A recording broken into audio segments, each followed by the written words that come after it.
doigt. Salut Chanel. Abdelkrim fait là. Salut.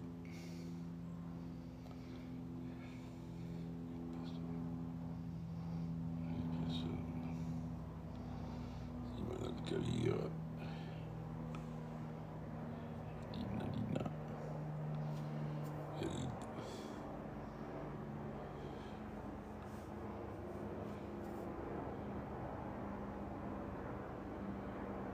Farid. Farid. Même chose Farid. Tu dois. Salut Vasilienne. Salut Kada.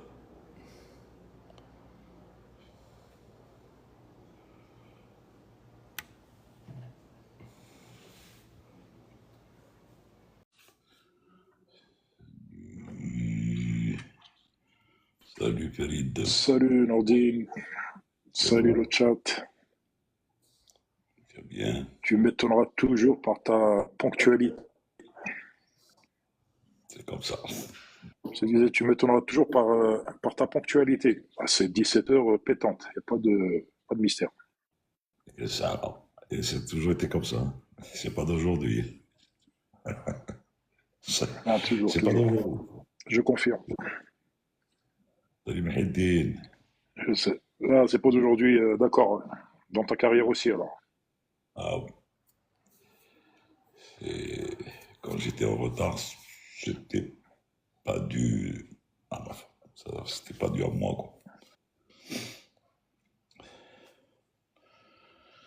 C'est vraiment parce que les circonstances avaient fait que. Mais si, Et notre ami Mourad est sain et sauf? oui, tu n'as pas vu les. Il a fait de belles vidéos. J'ai les vidéos. Il a fait de belles vidéos. J'ai pas vu, Il a fait j'ai de pas vu. belles vidéos. Il ne les a pas publiés sur... Non, il les a pas Il publiés. les Je a pas voulais en publiés, publier. non. Donc, qu'il le fasse lui. Je préfère que lui le fasse. Ah, bien sûr, c'est... Ouais. Il me les a envoyés par WhatsApp. Mais je préfère que lui, de son propre chef, il les Ah, publie. voilà. Il publiera ce qu'il voudra publier. Et voilà. Il a fait de belles. Très bien. Alors je lui avais De belles envoyé, images. j'avais envoyé un message contre le retour dans le passé. Super. Retour dans le passé. Ouais, mais Salut Chanel, salut Mehdi, شكون تاني tu as l'air fatigué. bah, tout le monde, tout le chat. Hein. Tu as l'air Là, je suis un fatigué. peu fatigué, voilà, je suis un peu... Ouais. Je suis un peu fatigué, ouais. L'oisiveté. Est-ce que Heureusement que vous êtes là. est-ce que c'est la mère de tous Pardon? les vices, l'oisiveté, ou là c'est Euh, là c'est autre chose? si, c'est la mère de tous les vices. Là. C'est la mère, parce que bon, déjà, t'as la cigarette, tu bois un coup de temps en temps. L'oisiveté, ça te mène sur les sentiers de... Tu vois ce que je veux te dire? Je voyais tout à l'heure. D'ailleurs, je ne sais pas s'il est dans le truc. On lui demandera de monter. Un bon copain qui était pilote. Bon, il est parti lui aussi à la retraite. Il a fait copilote avec moi, un truc, ensuite il est passé commandant, ATR, 37, truc et tout. Bon, il est sorti à la retraite. Et il a fait un live tout à l'heure, et il s'est présenté. Loulou, si tu nous entends, monte dire bonjour. Et il a dit qu'il était pilote et tout. Maintenant, bon, maintenant il fait du VTC à Paris, sûrement, probablement. Et j'allais lui envoyer un message. Après, je me suis dit, si dans le live il monte, je lui dirai en live. Loulou, toujours dans le transport. Dans le VTC, tu es toujours dans le transport. Oui, bien sûr. Il est là, non? Je ne sais pas, je ne le vois pas. J'ai envoyé une invitation, il n'est pas dans le. Ah, il doit bosser peut-être. Il doit bosser et mettre son téléphone Balac sur off ou la Balac ça dérange les clients. Je ne sais pas. Je ne sais pas comment ça se passe exactement. Et sinon, en Espagne, ça catastrophe. Hein. Oui, ben Valencia. c'est à 1 heure d'ici. Hein. bien sûr. À 1 heure à peu près, 1h10 au nord. Sur la côte toujours, mais au nord. Au dernier décompte, il y avait 92 morts, hein, quand même, hein. C'est pas fini, c'est pas terminé. Parce qu'il y a eu plusieurs villages dévastés. Dévastés, hein, c'est le mot, hein, les villages de l'intérieur. Ils ont été dévastés. Les images, hein. C'est dévasté, Il y a, c'est il le y a- terme, ouais. il y a 3 jours de deuil, hein, décrétés. Ouais, 3 jours de deuil national, ouais. J'ai vu ça, ouais. Ouais. Et ça, ils n'avaient pas vu ça depuis, ça fait 30 ans qu'il n'y a pas eu ça en Espagne, hein. 28 ans exactement. Ouais, la dana, la goutte de froid, la dana. Ah ouais, ben c'est ce qui s'est passé dans le sud de la France aussi. Ces épisodes Sévenol, là, c'est un peu ça. Oui, oui. Ouais. Et ça, c'est, tu sais, avec le changement climatique, quand il y a une dépression qui remonte du sud, parce que l'air chaud remonte de l'Afrique, ce qui est normal, hein, ça remonte de l'Afrique, se confronte avec l'air froid sur la Méditerranée, ça forme une occlusion, et, et ça fait un système de tornades, parce que ce qui est bizarre, parce que les tornades, c'est tropical, si tu veux, la tornade, ou là, généralement, c'est aux États-Unis, où là, les tornades. Mais là, ça se forme sur la Méditerranée, ça remonte. Et ça remonte en dépression et ça tourne. C'est bloqué par l'air froid en haut, c'est bloqué par l'air chaud, mais ça commence à tourner et faire le truc à peu près le tour. Bon, maintenant ça se trouve du côté de Barcelone, et ce qu'on appelle l'effet de queue, et sur la côte ouest espagnole. Même le sud a été touché, hein, Malaga a été touché aussi, hein. Ouais, ouais, ouais. Et il paraît aussi qu'il y a le réchauffement des océans et des mers qui fait que l'eau s'évapore et puis bon, ça crée C'est ce que trop. ça crée. Et là, c'est parti pour 15 ans. C'est comme ça. Bon, Ouais, ouais, c'est parti pour 15 ans. C'est ça le changement climatique. C'est tous les 15 ans, il y a un dérèglement climatique qui se fait. Bon, c'est empirique, hein. C'est pas une science exacte non plus, hein. C'est des études qui ont été faites et il semblerait que tous les 15 ans, il y a ce chamboulement climatique qui se fait et que, voilà, ça se dépasse autour du globe terrestre, pour insister, du globe. Hein.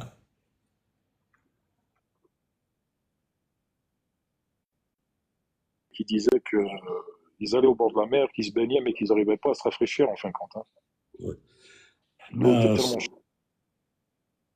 non, le soir même où il y avait ça à Valence, ici, il y avait un effet de traîne. Un effet de traîne. Donc on a eu du mauvais temps. Du mauvais temps. Ça, quand je te dis, c'est du heavy rain, hein. C'est de la forte pluie, hein. Mais heureusement que si tu veux, Alicante n'est pas. Bon, moi, je suis en dehors d'Alicante. On est en hauteur, donc ça draine. Et tu vois les ruissellements.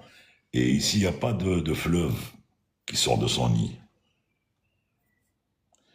Et là-bas, il y a eu beaucoup de fleuves qui sont sortis de leur nid et de leur route, quoi. Et ils ont fait qu'ils ont cassé des ponts, ils ont infiltré les immeubles, ils ont bousillé les voitures. Des aides Micmac. C'est ça, Bonjour. parce que Avez-vous perdu des commandes hydrauliques en plein vol? moi, j'avais perdu un des comptes. Yves? Qu'est-ce que tu m'as dit, Philippe? Non, non, non, je lisais avec toi la question. Je lisais avec toi la question. Non, les commandes, tu les perds pas. Tu perds les bâches quand tu perds l'hydraulique, c'est-à-dire pour une cause de fuite des aides Micmac. Fuite ou malfonctionnement du système, tu peux pas. J'ai eu perte de l'hydraulique vert, ce qu'on appelle le green, hydraulic green, à peu près à 2000 pieds, en se posant à Pékin. Et là, le train, tu es obligé de le sortir en secours, te poser. Tu n'as pas la noise wheel steering, donc on ne peut pas rouler, on ne peut pas dégager la piste. Et donc on a immobilisé la piste, 36 left, à gauche. Heureusement qu'ils avaient la 36 right, ils ont la 01 19 dernier. Donc, mais ça a pris un peu de temps pour qu'ils viennent nous récupérer parce que c'est un problème d'autorisation de circuler pour eux. Pour t'envoyer un truc, un pushback, un ceci, un cela pour te tracter. Et ça a pris 45 minutes. On est resté sur la piste immobilisé jusqu'à ce qu'ils viennent nous tirer de là-bas. Et l'avion, bien sûr, quand ils ont investigué le truc, ben, ils avaient trouvé que les filtres étaient usés et que les joints ont tellement travaillé que ça a fait ça. Et voilà, bon. Et l'équipage de relève était obligé de rester avec nous en attendant que la pièce vienne parce que c'est pas les mêmes MSN, c'est pas les numéros de série. T'as les 330 de Waham comme les 330 de l'Algérie, donc c'était sur 330 effectivement, des Enigma.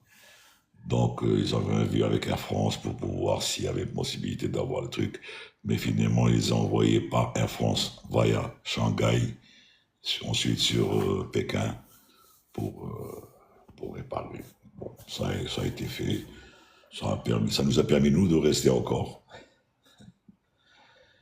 avec l'équipage justement de relève. Et donc voilà, et ensuite quand ça a été réparé, ben on est rentré.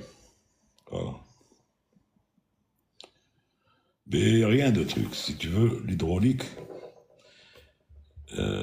c'est prévu si tu veux. Mais si tu perds l'hydraulique, des énigmes, ce n'est pas une catastrophe, c'est une panne gérable avec une checklist. Il y a une procédure qui te permet de te poser, oui, voilà. Mais à une époque, c'était compliqué parce que tu avais quand même le plan fixe horizontal, tout ça, c'était l'hydraulique à l'époque. Maintenant, c'est électrique. Avant, tu passais directement ce qu'on appelle en manual reversion. C'est-à-dire que tu deviendras en câblage.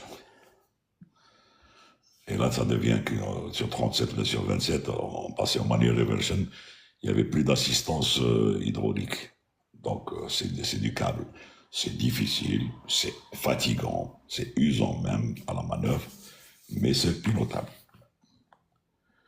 Même les rudders, même le plan fixe, même les profondeurs, même les ailerons, même le truc, rien, c'est pas... Alors, les volets, bien sûr, si c'est le jaune, les volets ne sortent pas. Si c'est le bleu, les slats, c'est-à-dire les volets d'attaque, de bord d'attaque ne sortent pas. Et pour tout ça, il y a des checklists, il y a des procédures. Hein.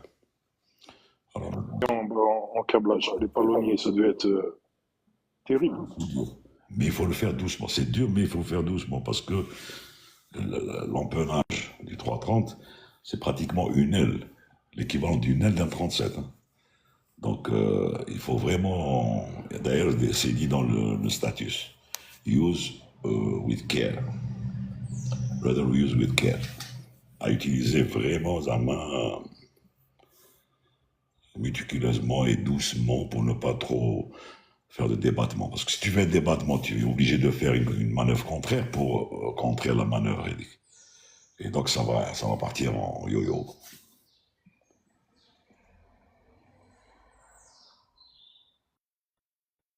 Sliman Al-Kabir.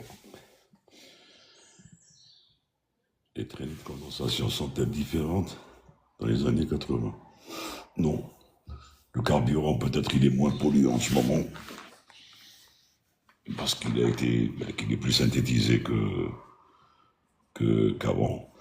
Mais sinon, non, ben avant, oui, c'est vrai que, et ça dépend quand vous voyez la fumée noire, ou en l'air, les traînées noires, ou les traînées blanches, ça ne veut pas dire blessé c'est du mauvais carburant, hein, ça veut dire que c'est la densité de l'air qui fait ça, et s'il y a une pollution même dans l'air, ça donne cette couleur.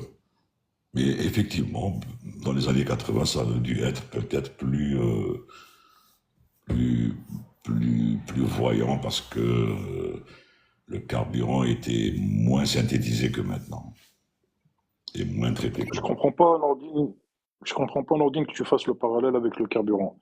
La traînée de condensation, c'est...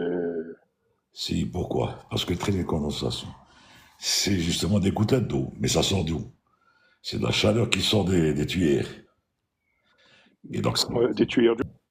c'est du carburant qui est brûlé. Et donc, obligatoirement, tu as du carburant en suspension, brûlé, carburant brûlé, qui fait que tellement à telle chaleur qu'il est, en rentrant en contact avec l'air qui est à moins 54 et moins 60, ça fait ça. Et ça te donne cette histoire de filet blanc que tu vois derrière. Ce n'est pas que de la vapeur d'eau, hein. Mais c'est pas nocif, hein. C'est pas nocif du tout. D'ailleurs, la preuve, quand on parlait du jetism, quand tu fais un defueling, le fuel que tu jettes à 5000 pieds n'est pas nocif du tout parce qu'en descendant, c'est du fuel pur. Il n'est pas brûlé ni rien. Mais il est dilué, il est tellement dilué qu'il perd de son truc, où il est de la vapeur pratiquement. De sa nocivité. Oui, c'est pour ça que on dit à partir de 5000. À partir de 5000 pieds et plus. Parce que moins, si tu veux, il descendra plus brut. Mais à 5000, il s'effiloche, il s'évapore, il rentre en contact avec l'air. J'avais une question concernant les palonniers. Est-ce que vous les utilisez beaucoup en approche? Il vaut, chauffe. Ça dépend des avions.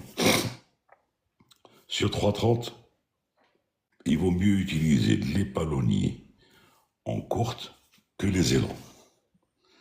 Parce que les ailerons, l'envergure des ailes de cet avion sont grandes et les réacteurs sont gros et sous les ailes. Donc en travaillant le side stick, c'est hors des contrôles pour les ailes. Et il risque d'y avoir touché de l'aile, la piste par terre ou là, enfin avant de se poser. Mais avec les raiders, des faibles densités sur les raiders, ça ramène l'avion dans l'axe. Ça le ramène dans l'axe jusqu'au toucher. Donc on approche, on n'utilisait pas beaucoup, mais on l'utilisait surtout quand le gars est trop proche du sol et qu'il y avait du vent, par exemple. Donc généralement, il mettait un peu de side du côté du vent avec le palonnier contraire pour faire une espèce d'écrabage doucement jusqu'à ce que l'avion touche tout seul, quoi. Mais sur un 330, ça n'a rien à voir avec les autres avions. Comme j'ai dit 330, j'ai dit 350, 380. Rien à voir avec le 37, par exemple, où les ailes sont plus petites. Puisqu'il y a un yoke, donc il est préférable ne pas de faire en palonnier. Le palonnier ne sert rien que pour faire du palonnier contraire et le manche dans le vent. Sinon, prendre le manche et le travailler aux ailes, tac, tac, tac, jusqu'au toucher. C'est comme les petits avions aussi, c'est pareil. Quelles sont les bases de l'aviation? C'est vaste, ça, wesh, mec. Tu parles de base pour faire des études dans l'aviation ou quoi? Les bases. Les bases, c'est des maths et physique, si tu veux, en gros. Mais bon, parce que dans la physique, c'est la mécanique du vol et les maths, c'est des calculs. Mourad, Salut, je suis dans le bus. Salut, Mourad. salut Salut. Libère. Ah, j'ai fait un beau tour avec Walid El Bala. Elles étaient belles, elles sont belles, les vidéos, elles sont belles. Elles sont belles, les vidéos. Voilà. Et je voulais pas en publier. Écoute, peut-être publier de Brasak. Je sais que tu me les as envoyés, mais je voulais pas publier. Maintenant, tu rentres. Tu décolles dans pas longtemps. Ouais. Voilà, on est sur le. Tu es arrivé? Non, mais elle, on est sur la route. Ah, vous venez de sortir de Montréal, Mazel. Vous venez de sortir de la ville, On sort. de l'Ever. On est ma Hussein, Walou, il te passe le bonjour. Je mets en vidéo, chérie. Arrête. صح بردين Ça va, Hussein? واش رايك صافا Madame. صافا ما نشوفك وراك Ah, c'est là. Donnez-moi chez vous, Canal, chauffeur. Salut. Tu vas bien? Tu vas bien? هذا هو البروليس من الرياضه Ah ouais? كلمة سي كلمة ما تفي l'émission pas de vol. Et tu as bien raison. Et tu as bien raison. Voilà, Nordin.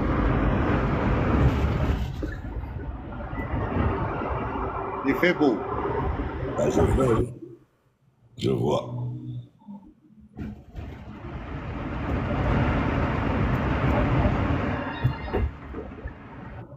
Si tu as, bon, ça n'a pas de truc, je pense pas. Si tu as la connexion après, tu nous fais. La préparation du vol, ok. Je vous rappelle. Allez, à plus. Bon À courage. plus. À plus. Peut-on piloter un avion sans une base théorique, uniquement d'apprentissage pratique? Euh, Oui. Qu'est-ce que tu veux que je te dise? On peut tout faire sans base théorique. Mais ça est la game de 100 mètres et le marathon. Tu peux courir à 100 mètres, mais est-ce que tu peux tenir un marathon? Personnellement, moi, je peux t'apprendre à faire décoller un avion, le poser, truc et tout, sans aucune base théorique. Je peux te mettre dans un avion, te faire décoller, te faire atterrir, on bat de salut. Mais ça, c'est à 100 mètres. Après, est-ce que tu pourras tenir un marathon? Ça m'étonnerait. Et ça, quand tout va bien, c'est-à-dire quand tout marche, quand tout est fonctionnel, et il n'y a aucun problème.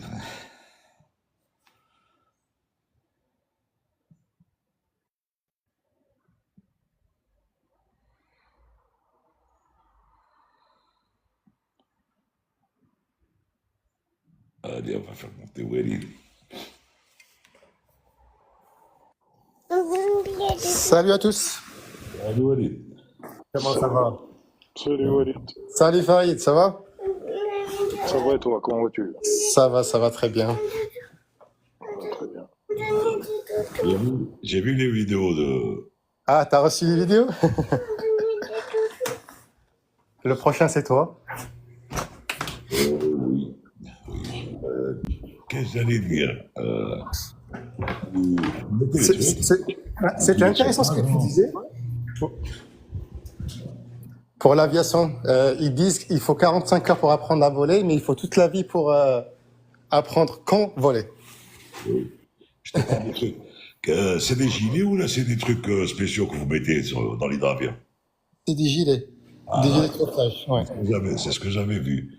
Je me dis, des gilets, ouais, c'est bien.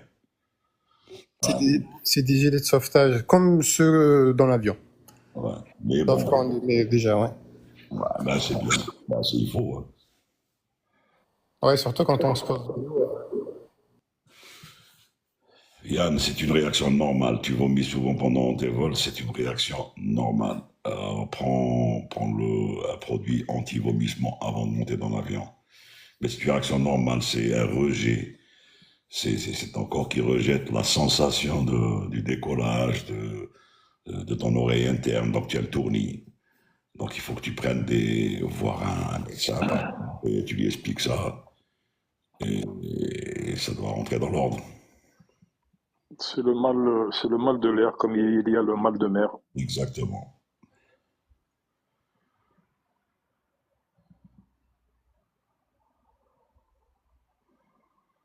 Salut, Boutia 94.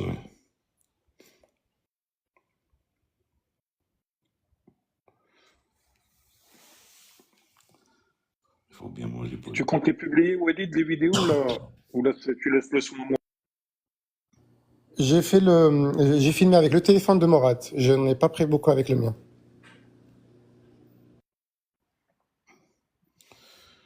Alors, des Micmac, connaissez-vous des pilotes du GLAM qui officient sur la 340? Il y avait 2 qui ont travaillé avec nous. Bon, un est décédé, Zenil Larvé, l'autre, il est, je pense, parti à la retraite. Les autres, là, je ne les connais pas, moi, je suis parti depuis. Parce qu'ils faisaient avec nous des vols sur Pékin. Ah oui, par contre, j'ai une vidéo de Morad en train de piloter l'hydravion. Je l'ai battu. Voilà. Pas été trop compliqué pour lui, non? Honnêtement, il a bien assuré. Il a Ça, commencé à trimer tout de suite, il a tenu son attitude, nickel. On dirait il a fait toute sa vie sur l'hydravion. il savait qu'il était under movie et qu'on allait voir tout Qu'est-ce ça. qu'il en a dit, là? Hein. Mais oui. Qu'est-ce qu'il en a dit, l'instructeur? On n'en a pas parlé avec l'instructeur, mais lui, il a pensé du bien de mon instructeur, donc il était bien. Il m'a dit attache-toi bien à lui. C'était bien ça, Morad, hein, ce que tu m'as dit. Boutef Non, il n'est pas la Mourad. corrigez-moi, mais le Il est 340. là dans les commentaires. Oui, oui. Attends. Oui, c'est le seul 340 du présidentiel.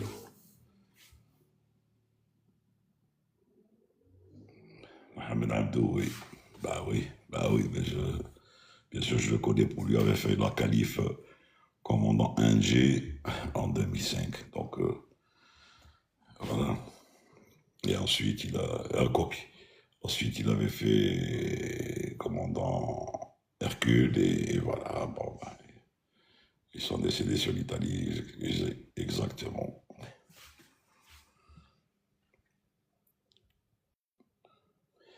J'aurais bien aimé poser la question à Mourad, à savoir son ressenti, parce que il paraît que c'est assez lourd comme un hydravion. Farid, il va revenir. Arrivé à l'avion, il va nous faire la préparation, il va revenir. Tu veux de Très l'argent, bien. chérie? Oui, oui, oui. Je veux de l'argent.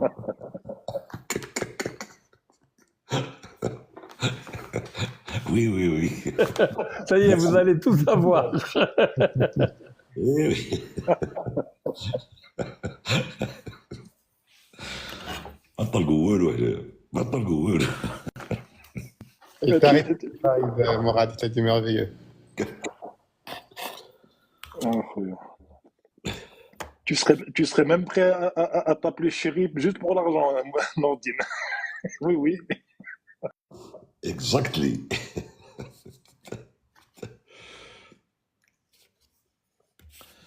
Le temps que j'y vais face à Conception, moi, je vais en griller une. Je sais que toi, tu en fais de même. Hein. Mais fais Je suis en attention. train, ouais. J'en suis à la moitié, c'est vrai.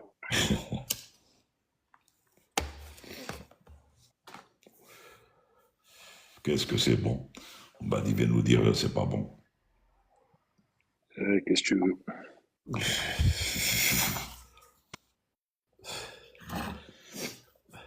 Voilà la Conception.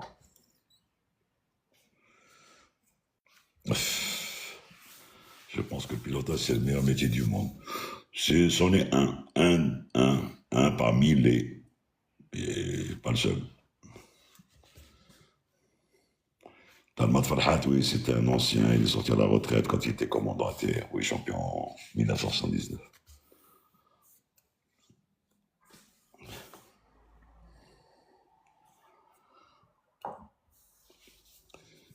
J'ai réussi Salut. à avoir mon Boeing 727. Je t'ai Alors, envoyé une vidéo du 27 avec Wiglet. Tu l'as oui, vu? oui, j'ai vu, merci.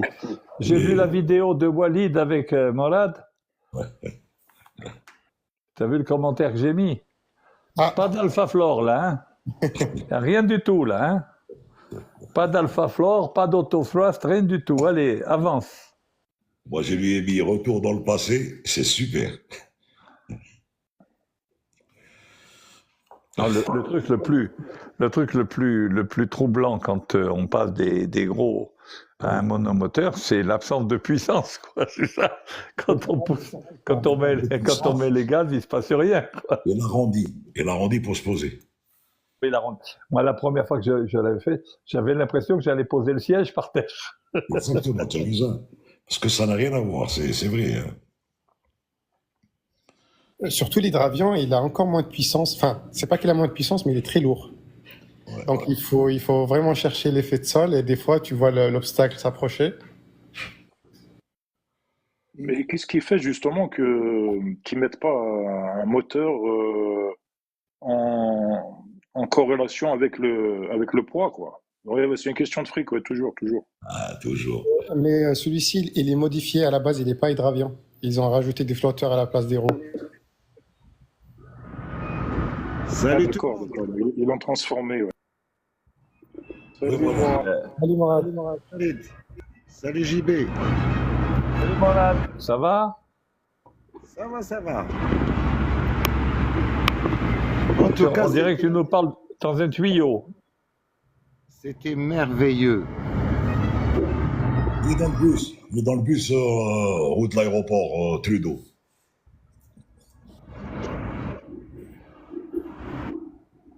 Ah, ok.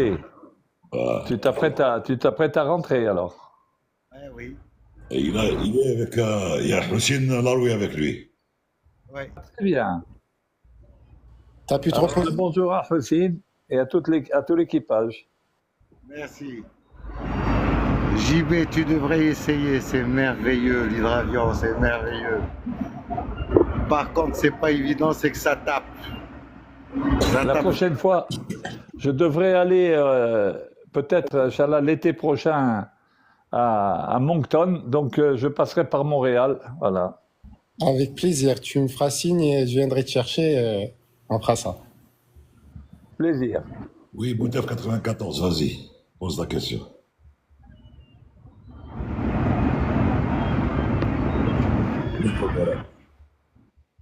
Merci. Reste avec nous comme ça, reste avec nous comme ça. Oui, Boutef, 94. Pose ta question. Tu veux monter, poser la question ou tu veux la poser par écrit?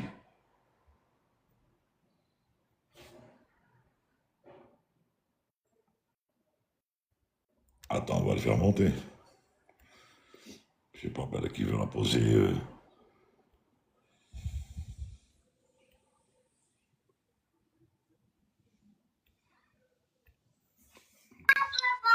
Nordine, comment tu vas? Ça va et toi? Tranquillement? Tranquille. Bonjour l'équipe, bonjour à tout le monde. Bonjour. Salut, Boutef. Moi, j'ai une question à te poser. Je veux savoir, en Algérie, est-ce qu'il y a des aérodromes qui font des balades en Cessna ou ce genre de choses? Non, le monde d'aéroclub est terminé, il n'y a plus d'aéroclub, donc non. Sauf si tu ramènes le tien avec toi. De Logne ou de Deauville? Oui, tu peux faire le truc par le sud, par Perpignan et tu rentres par l'Espagne. Tu fais du cross country, Ouais. c'est faisable. Par contre, tu peux passer par une école, mais là encore, il faut voir les modalités avec eux. Si tu as ton PP, par exemple, ton PPL, ton pilote privé, tu peux négocier avec une école de faire des vols avec eux. Qui va te relever Thomas les Algériens? T'as Awitché pour l'instant. شكون كما نقولوا حنا لي زالجيريان ولا انت شكون؟ Ah non. Moitié-moitié. Oui, moitié. Mais ça tient toujours la moitié, elle est toujours prédominante. Ah C'est oui, pas grave. ça DZ. À la veille du 1er novembre. Hein. À la veille du 1er novembre, boum. Ah, c'est bien. Ben voilà, non, normalement, non. Tu peux pas faire ça. Par contre, peut-être que tu peux négocier avec une école si c'est faisable. Parce que je vais pas te mentir, j'ai fait des décollages cockpit et atterrissages cockpit donc sur Orly via Béjaïa ou sur Orly via Alger. J'ai adoré. Tu vois, le paysage, c'est incroyable. Surtout sur Béjaïa, sur la descente côté mer, hein, pas côté montagne. Ok. En tout cas, merci pour l'info.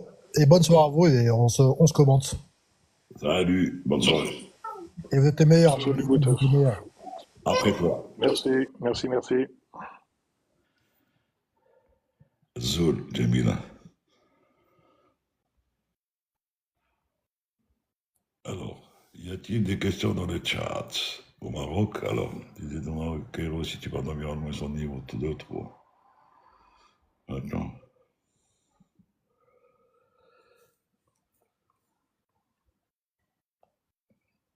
Joe Bourriot, c'est qui? Je sais pas. Un Cessna 172 ou quelque chose comme ça. Moi, je connais pas les Cessna. Hein. C'était Cessna 180. C'était grand quand même par rapport le 172. J'aurais une idée des Cessna, mais qu'est-ce qu'il y a comme moulin là-dessus? Il y a un 180 chevaux ou bien comment? Il nous a dit 230, je crois, si je dis pas de bêtises. 230 ou 250. Vol dessus, tu dois connaître la puissance, non? À la base, il est très puissant, mais quand ils ont rajouté les flotteurs, c'est lourd. C'est très lourd. Ce qui fait que les performances sont diminuées. Oui, pour répondre à Farid tout à l'heure, sur les monomoteurs, bien sûr, il y a une solution qui est immédiate, qui est celle de mettre à la place d'un moteur à piston, de mettre un turbopropulseur. Et là, évidemment, on passe tout de suite à des puissances beaucoup plus élevées, avec beaucoup plus de fiabilité, etc., mais aussi beaucoup plus cher. Voilà. Oui, c'est ce que nous disait Walid. C'est un Cessna qui a été transformé en hydravion. Je veux dire, tant qu'on reste avec un moteur à piston, on reste assez modeste au niveau des puissances, quoi. Parce qu'un moteur à piston, tu vas en tirer. Parce qu'il faut penser que un moteur d'avion, les considérations de fiabilité, etc., font que on ne peut pas trop le gonfler. C'est-à-dire que, par exemple, moi je vois sur les DA40, il y a un moteur Mercedes dessus, avec turbocompresseur. C'est des machines qui font dans les 200 et quelques chevaux, quoi, 220, 230 chevaux. Et donc, ce qui reste relativement modeste pour faire voler un avion, pour pouvoir grimper facile, etc. C'est bien, ça marche bien, mais ça n'a rien à voir avec un turboprop, quoi. Parce qu'un turboprop au même poids ou quoi, on est dans de l'ordre de 5 ou 600 chevaux, quoi. Comme rien du tout, hein. Voilà. Après, il y a les limites aussi de structure, hein. Le Cessna, il supporte pas non plus des grandes puissances. C'est clair, bien sûr. Bien sûr.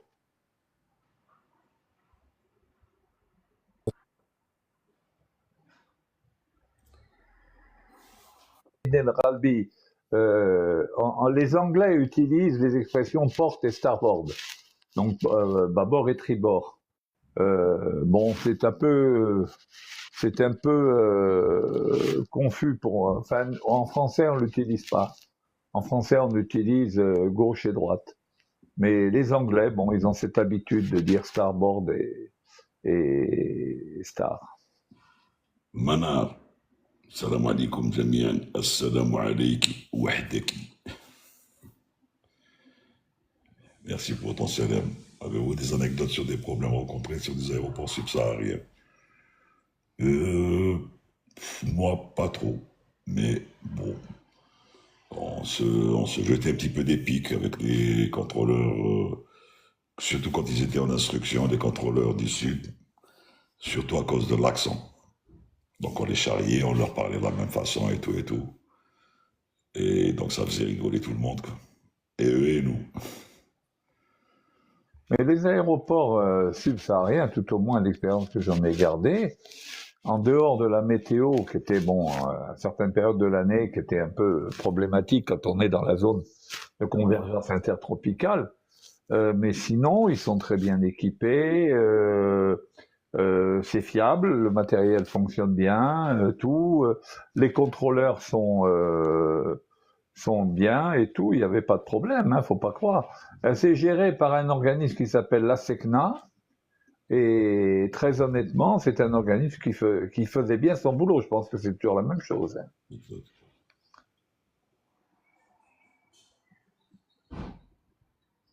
Je pense qu'ils ont réouvert Johannesburg, Nordine. Oui, mais c'est pas une ligne qui fonctionne. Ils rouvrent Bamako aussi, hein. Oui, parce que bon, Bamako c'était également. des conflits, oui. Moi, je vois pas trop qui va aller à Johannesburg, hein. Franchement, bon, c'est un très beau pays, hein. Moi, j'ai été 2 fois. Vraiment, c'est un pays à visiter. Ça ressemble énormément à l'Algérie, d'ailleurs, au niveau, comment dirais-je, du paysage et tout ça, et même du climat. C'est un pays magnifique, des gens qui sont très bien, très sympathiques et tout. Mais bon, il n'y a pas tellement de liaison, enfin, il n'y a pas de de connaissance entre les deux peuples. Hein, voilà. Mais ça doit être calculé, Captain Lionel Nordine, ça doit être calculé parce que bon, ils vont ouvrir ça au mois de décembre. Et on a une petite communauté quand même, hein. C'est pas énorme, mais bon. Peut-être qu'il y a des déplacements pendant la période hivernale, de Ouais, toute façon c'est calculé. au mois de décembre, c'est l'été là-bas, hein, donc ça peut valoir le coup. Et au niveau commerce avec eux, Farid, tu as fait expérience ou pas? Non, dans l'Afrique du Sud, non. Ah, c'est beaucoup trop loin, non. Alors, vos Mahidine expériences. El Ralbi, quelle est l'angle d'attaque de l'aile d'un Boeing 737 en croisière? Je ne l'ai pas là de but en blanc, mais c'est de l'ordre de 3 ou 4 degrés. Hein. 3-4 degrés, pas plus. Voilà.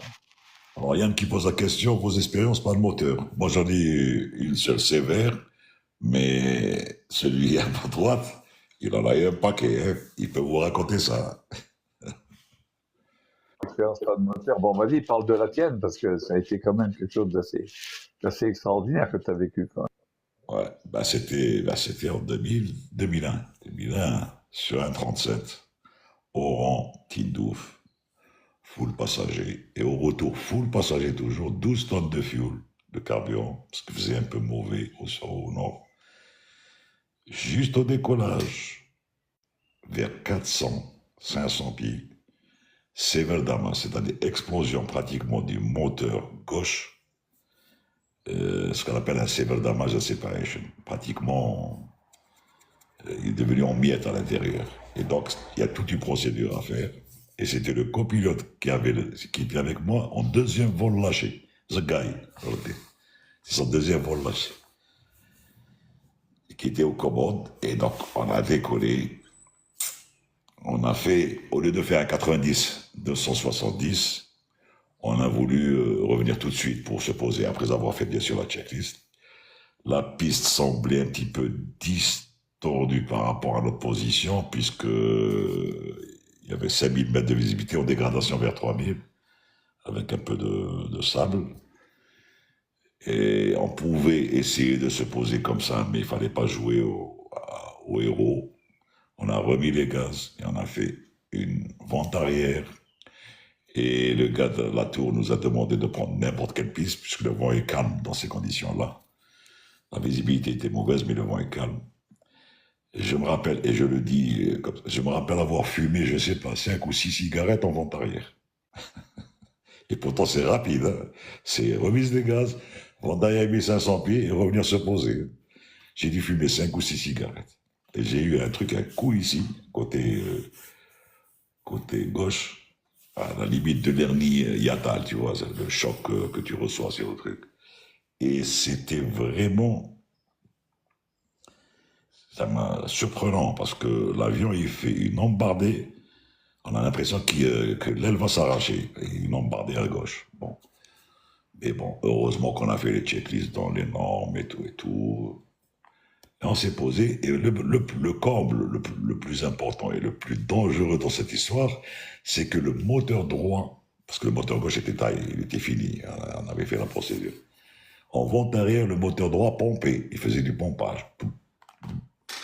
Ça veut dire qu'il allait lâcher à n'importe quel moment. Et quand on s'est posé, arrivé au parking, pratiquement je ne pouvais plus avancer parce que il pompait tellement fort que j'étais obligé d'avancer avec une manette réduite. Et quand on s'est arrêté, je suis descendu, croyez-moi que j'ai vu le vide dans le réacteur. Il était fondu. On avait l'impression que c'était un suppositoire, fondu. Et ça, c'est dû aux élèves qui avaient tellement travaillé, qui étaient rectifiés d'une façon bizarroïde quelque part. C'est pas la peine de parler de ça. Et on en a perdu 9 moteurs comme ça dans la compagnie, à cause de cette rectification des lettres. D'ailleurs, même le 27, on a perdu Barkalfat, on a perdu un en 37, mais au niveau 180, on a perdu 9 moteurs comme ça. Et ça, c'était... Si on n'avait pas fait notre procédure, ou si on avait joué aux gens plus intelligents que l'avion, vraiment en voulant se poser, c'est là où il faut faire la procédure, même si ça prend du temps, calmement. Et ça se passe très très bien, une coordination. Les passagers derrière, on les entend de gueuler. Hein. Ah, ils criaient, c'est normal. Mais bon, Après, le problème, c'est que j'avais pas de chef de cabine. J'avais 4 PNC. Et nouveau, 4 PNC. Donc, et un convoyeur. Le convoyeur, je me rappelle très bien, je l'ai insulté parce que quand il y a eu ça, Lombardi, il est venu, il a ouvert le poste. On n'avait pas les portes blindées. Il a ouvert le poste. Alors, je l'ai insulté pour lui dire, reviens à ta place. Parce qu'il n'avait rien à voir là-dedans.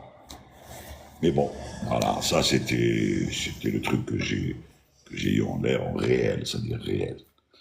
Ben, on a laissé l'avion là-bas, on est Et monté les percuteurs ont fonctionné. Et les percuteurs ont fonctionné, Nordin? Les percuteurs. Non, c'était pas un feu, c'était un severe damage. Mais il faut percuter. Il faut en fait tirer le coupe-feu. Il faut pas percuter, il faut seulement tirer le coupe-feu. Parce que ça servait à rien de percuter, puisqu'il n'y a pas de feu. C'est pas un feu. C'est ce qu'on appelle un severe damage. Or, c'est Il pas. n'y a plus de réacteur, gars. Il n'y a plus de réacteur. Donc ça sert à. Voilà. Et moi, Et ça, pour ma part, j'ai eu 5 pannes réacteurs dans ma carrière, tout sur 727.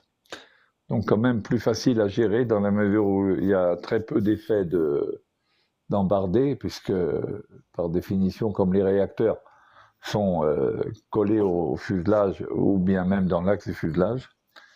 J'ai eu un severe damage on take-off à Nouakchott. J'ai eu une overspeed réacteur qui n'existe pas, une checklist qui n'existe pas. Overspeed réacteur au décollage d'Alger. Un feu réacteur en finale. Un panne réacteur en vol. Enfin bref, des différents problèmes. Bon, à chaque fois, comme le disait Nordine, hein, il faut appliquer la procédure. Et puis voilà, hein, c'est quelque chose pour lequel on est formé. Hein. Bon, il est vrai que quand on a ce genre de panne sur un avion avec 3 réacteurs, c'est sûr qu'on est plus à l'aise qu'avec un avion à 2 réacteurs. Ça, c'est clair. Parce qu'on a encore 2 réacteurs qui poussent, ça ne fait perdre que 33% de la puissance. Voilà. Mais voilà. Le capitaine J'ai un coup de Vialin, téléphone. le Excusez-moi. allez-y.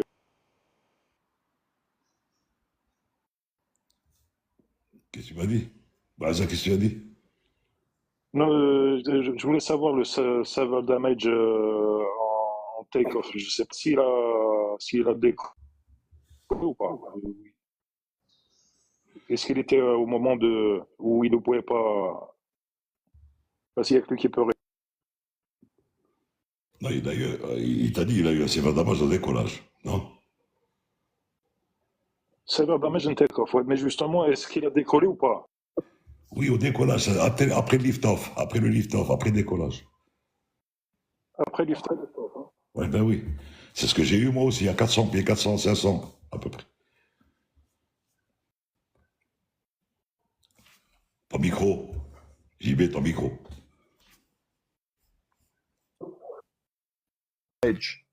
Là, on ne peut pas le cacher aux passagers parce que l'avion vibre tellement que nous-mêmes, on se demande qu'est-ce qui se passe instantanément avant de réaliser qu'est-ce qui se passe. Bon, après, il faut lire en lisant les instruments, on voit que moi, j'avais le N2 qui était tombé à 0 et le GT qui était passé au-dessus du rouge, quoi. Donc, la température en sortie de turbine qui était montée, voilà. Alors, donc, il y a intérêt à agir vite fait, hein.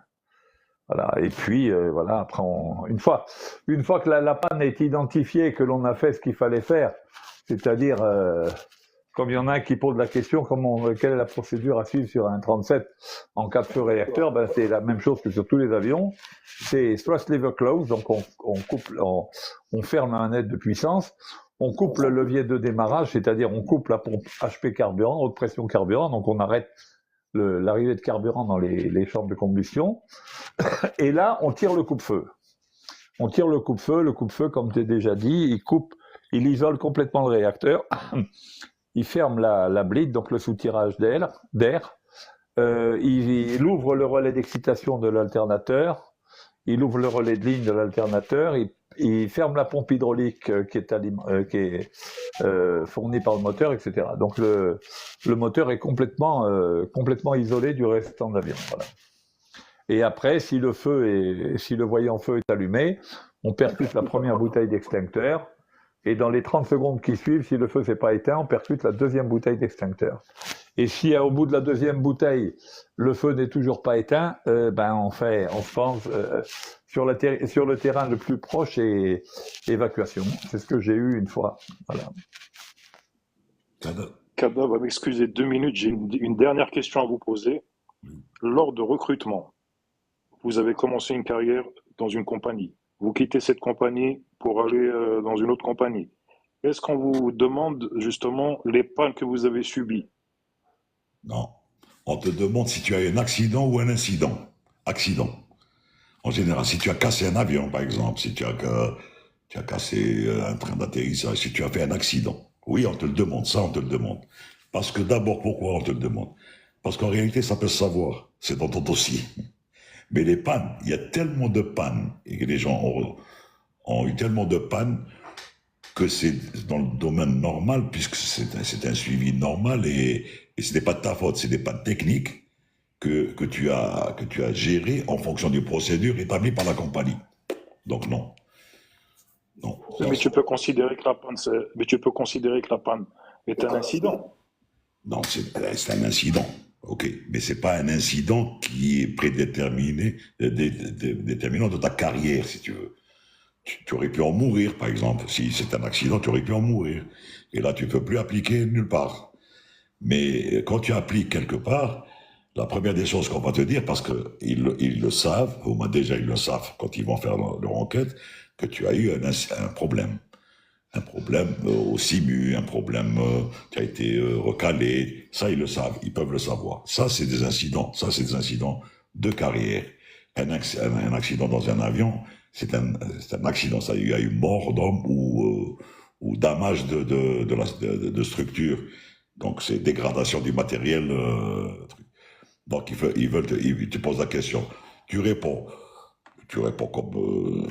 comme tu le sais, mais il vaut mieux dire la vérité parce qu'ils peuvent vérifier, et s'ils le savent, ils vont dire il a menti, donc tu ne seras pas pris, par exemple. Mais les pannes, moi je te dis, il y a eu tellement de gens qui ont eu des pannes terribles, ils sont dans les autres compagnies, mais bon, personne... Et au contraire, bon, si tu en parles, ça veut dire que tu vas te la ramener un peu, dire oui, j'ai eu des pannes, des trucs et tout, mais non, bon... Parce que le gars, il va voir si tu t'en sors. De toute façon, dans le milieu professionnel, avoir eu des pannes, c'est tout à fait normal. Hein.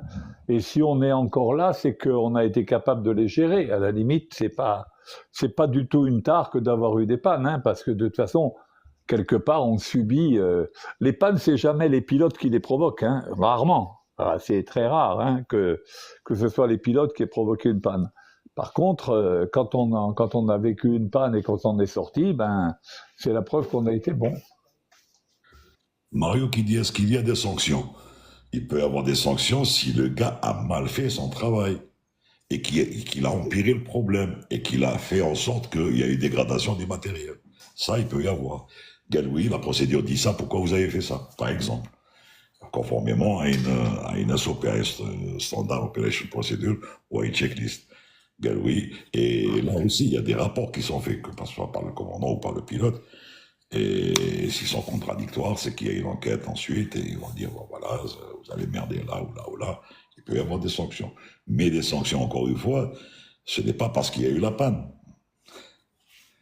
C'est quand il y a manquement à la réglementation, ou là, oui, il peut y avoir sanction. Puis attention, il faut bien concevoir que l'aviation, c'est un domaine de ce qu'on appelle le no blame policy. C'est-à-dire qu'on n'est pas dans une gestion où on va a priori punir les gens quand il y a un problème. C'est-à-dire qu'au contraire, comme on est dans une démarche qualité et d'amélioration permanente de la sécurité, donc tout incident qui se produit va être au contraire utilisé pour améliorer la sécurité, pour faire en sorte que ça ne se reproduise pas. Donc, si vous voulez, après un incident majeur, par exemple, moi je me souviens quand j'ai eu à évacuer mon avion suite à un feu réacteur, etc., il y a eu une enquête professionnelle, disons, il y a eu une enquête en responsabilité professionnelle pour voir qu'est-ce qui s'était passé, qu'est-ce qui avait bien fonctionné, qu'est-ce qui avait mal fonctionné, etc., de manière à corriger ce qui pouvait être amélioré pour que si ça se reproduisait, ben que les choses se passent mieux. Voilà le but. Hein. Oui, mais Il faut bien se dire que l'aviation est un domaine comment dirais-je, de transparence. Si on n'est pas transparent dans l'aviation, c'est la catastrophe. Voilà.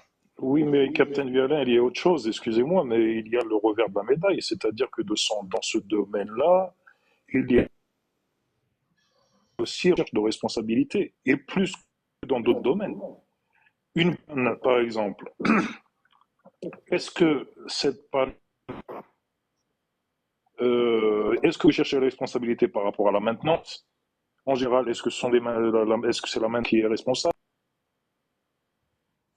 Il faut bien concevoir. Quand je dis no blame policy, ça ne veut pas dire qu'on ne risque pas d'être puni. On ne sera puni que si il est démontré que nous avons eu un manquement, comme le disait Nourdine, que nous avons eu un manquement par rapport aux procédures ou quoi aux caisses.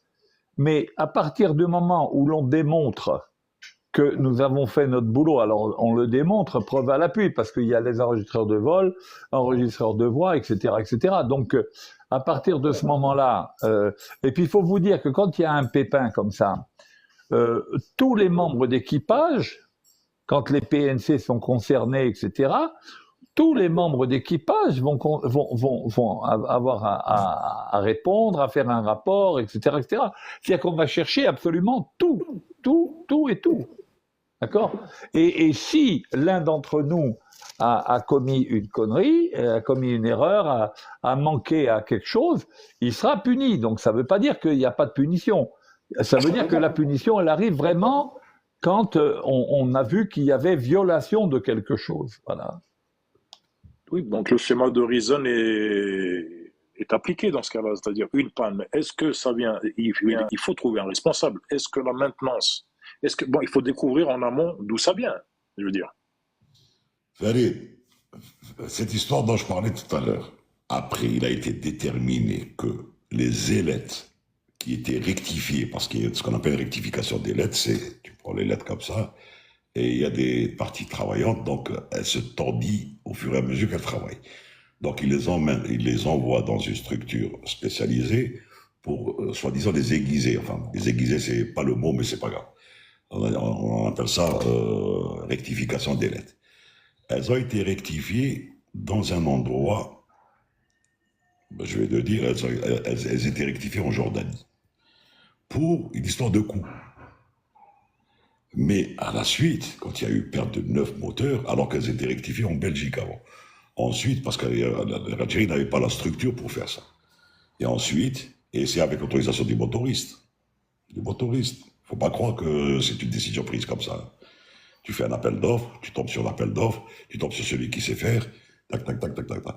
Mais après, ça n'a pas marché. Après, ils ont arrêté ce contrat avec eux et ils ont commencé à le faire ailleurs jusqu'à ce qu'ils puissent le faire. Je pense que s'il y a, comment il s'appelle, Nadir, s'il est dans les parages, dans le chat, il montre à nous dire s'ils le font en ce moment en Algérie ou pas. Avec, bien sûr, en concordance avec le motoriste, bien sûr. Kada, on t'a laissé attendre un peu. Salam alaikum. Salut. Salam, ça. Salut Kada, salut Kada. Alhamdulillah. Bon, j'ai une question concernant les normes ou les standards d'environnement ou les classements des aéroports que j'ai d'environnement. J'ai vu une publication qui a classé des aéroports des niveaux, des 6 niveaux, ou qu'il y a même des aéroports arabes comme au Maroc, au Cairo, au دبي واسمه شي سميوه تاع البحرين لقيتهم ثاني مكلاسينهم زعما كاين الكلاسمون الاول تاع بلانيفيكاسيون دوزيام هكذا يبداو يافونسيو بالعقل حتى يلحقوا الشونجمون ديفلوبمون افونسي ولا كيف يقولوا دونك comment faire et Voilà pourquoi et comment. باش نافونسيو في الدومين تاع البيئة كما نقولوا بالمعايير تاع البيئة. Environnement. Ça, c'est des organismes. Enfin, généralement, c'est des organismes, c'est des organisations, c'est des ONG qui font ça, en général. Et, non gouvernementales. Et ensuite, ils travaillent avec le gouvernement, précisément, pour dire quels sont les aéroports qui sont propres. Insonore, propreté, environnement, là où il y a les lagages de l'herbe, là où il n'y a pas trop de bird strike, les oiseaux qui tournent, parce qu'ils ont des effaroucheurs, des trucs et tout. Et c'est comme ça qu'ils les classent. Mais ça ira comme le classement des compagnies, ça ira comme le classement de tout. C'est vrai que quand tu prends, par exemple, on parlait de l'incident qu'il y a eu à Doha, il a beau être un superbe aéroport ou Menokouchi, un 747 s'est pris les pieds dans un regard. Et pourtant, Zama, c'est une plateforme qui existe et qui a été faite dans les normes et tout. Ça veut rien dire.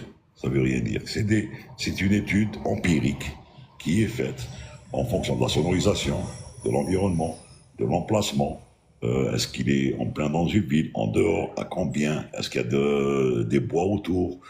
Comme tu prends Zurich, Zurich est un aéroport qui est classé 1, l'aéroport environnemental les mieux classés pratiquement au monde par son truc. Bon, ça ne demeure qu'un classement. Pour moi, hein. Justement, Nordine, Captain Vialin, concernant, bon, on parle d'aéroport dans sa globalité, mais l'aéroport, qu'appelle-t-on l'aéroport? Parce que bon, on a le satellite, on a les pistes d'atterrissage et de décollage, on a, etc. Il y a pas mal de structures au sein de. Il y a les aires de circulation, la piste, les aires de circulation, l'édifice en lui-même, bien sûr. Après, il y a beaucoup de marketing à l'intérieur. Ouais, c'est du commerce. Il faut bien qu'il fasse rentrer de l'argent. Et il faut savoir que les aires de circulation des avions, quoi qu'il appartienne à l'aéroport, que ce soit piste et aires de circulation, sont gérées par l'ENNA, un autre organisme qui s'appelle l'Entreprise nationale de la navigation aérienne. C'est elle qui a la surveillance des aires de circulation, des aires de décollage, l'AIP, enfin au niveau de l'AIP, les trous et d'envol d'un aéroport. Et tout ça, c'est une histoire d'argent. Hein. Moi, je te dis franchement, c'est une histoire d'argent. Donc l'aéroport englobe toutes ces structures-là. Oui. Oui, et puis il y a même, quand on évalue un aéroport, on va même évaluer, par exemple, comme le disait Nourdine, sur les trajectoires, par exemple. Les trajectoires qui impliquent des nuisances pour les gens qui habitent en dessous, etc., etc. Il est évident que, par exemple, toutes les procédures d'abattement de bruit que nous avons à appliquer, elles sont plus ou moins efficaces. Et donc, la nuisance des riverains de l'aéroport, elle est plus ou moins grande. Ça dépend où se situe l'aéroport. Si on prend un aéroport, par exemple, comme Orly, il est quasiment entouré de villes. Hein. Donc, quand on décolle d'Orly, il y a des nuisances. Il est certainement, au niveau de la dénuisance sonore, il est certainement moins bien classé que des aéroports qui sont relativement loin de la ville, où il y a beaucoup moins de population qui habite en dessous, etc. Donc, moi, je ne sais pas, Nourdine, mais moi, pour ma part, c'est un aspect du transport aérien que nous ne maîtrisons pas. Hein. Nous, en tant que pilotes, on applique des trajectoires et puis on considère que ces trajectoires sont les trajectoires idéales pour respecter toutes les normes environnementales. Et voilà. Par principe, nous, en tant que pilote, on travaillait dans une compagnie qui était prestataire de service. Donc, elle aussi, elle payait des fees, des taxes et tout, au sein de l'aéroport pour pouvoir y être. Donc, il y a tout le monde. La météo, le truc, la police, la douane, tout ce beau monde paye. Et c'est comme ça que vit un aéroport. Ibn Al-Ghalbi, il pose une question intéressante. Est-ce que l'anti-ice a un impact sur les performances en descente? Ben oui, intrinsèquement, l'anti-ice diminue la vitesse verticale de descente. Parce que quand on met l'anti-ice, comme on prélève de l'air sur les réacteurs, il faut que l'on ait un régime minimum, il faut on peut pas laisser les moteurs complètement au ralenti, parce qu'il n'y aurait pas assez d'air pour réchauffer les bords d'attaque. Donc on est obligé d'appliquer une poussée plus supérieure à la poussée ralentie vol. Et donc, comme on fait à ce moment-là une descente avec poussée non nulle, eh bien, on est obligé, pour respecter la vitesse, on est obligé de diminuer le plan de descente et donc diminuer donc le plan de descente lui-même en pourcent et donc la vitesse verticale. Et c'est pour ça que des fois, quand on est en descente avec des givrages, on est des fois obligé de sortir les air brakes pour les speed brakes, donc pour pouvoir avoir le taux de descente requis. Voilà. Habsoud, ça doit être Habib Soud. Est-ce que vous croyez que le programme SAFA a été bénéfique pour améliorer la sécurité de vol? Oui. Il y a le SAFA, c'est le Safety Assessment of Foreigner Aircraft. Donc, c'est des contrôles pour les avions étrangers. Et il y a le SANA aussi, Safety Assessment National Aircraft, qui se fait intrinsèquement dans une compagnie. Compagnie, par exemple, on prend Air Algérie qu'on connaît, elle a son SANA. Elle fait ses inspections avec Verital au niveau national pour ramener un petit peu les gens à être plus sérieux. Je parle de tout ça, de technique, tout le monde, les opérations et tout. Et le SAFA, oui, ça, c'est bénéfique parce que même si ça fait rentrer de l'argent à l'organisme qui fait ça, mais une fois que le gars, il reçoit une catégorie 3, il est obligé d'y répondre.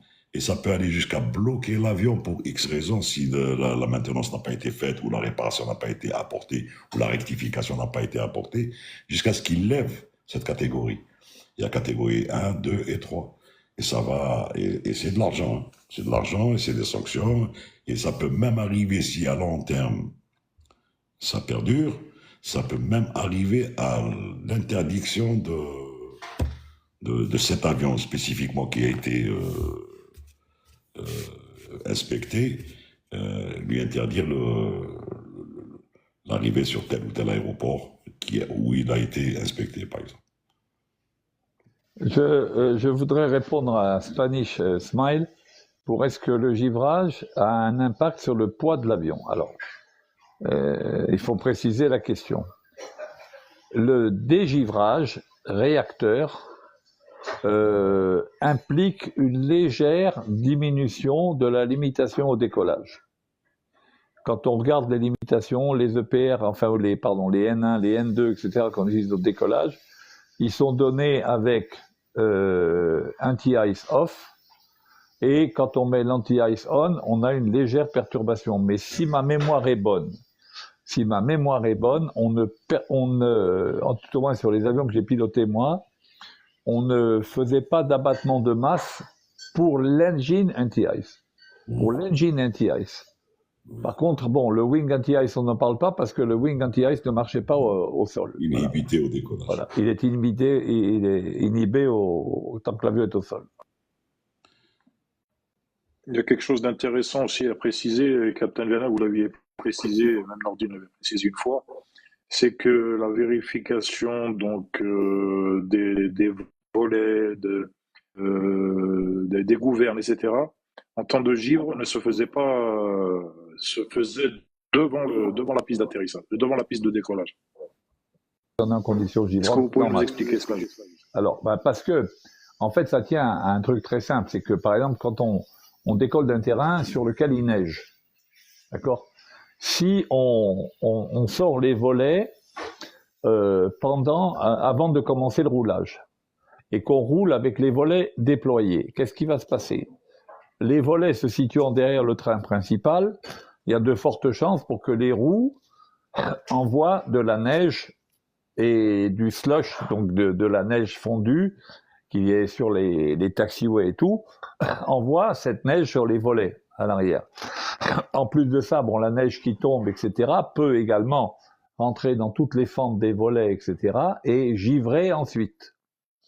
En conséquence de quoi, pour éviter tous ces problèmes-là, on va rouler avec les volets rentrés, ok, et on va vérifier que les commandes de vol, donc les ailerons, etc., les profondeurs, la direction, etc., ne sont pas bloquées par le givre en étant juste avant le décollage. On va faire ça juste au point d'attente, avant le décollage, on va vérifier, et on va sortir les volets pendant que l'avion est en statique. Donc on ne va pas rouler avec les volets dehors, et on ne roulera en fait que sur la piste, mais la piste par définition elle est dégagée. quand on est en conditions givrantes, on décolle pas sur une piste, enfin, ou s'il y a du slush, c'est grave.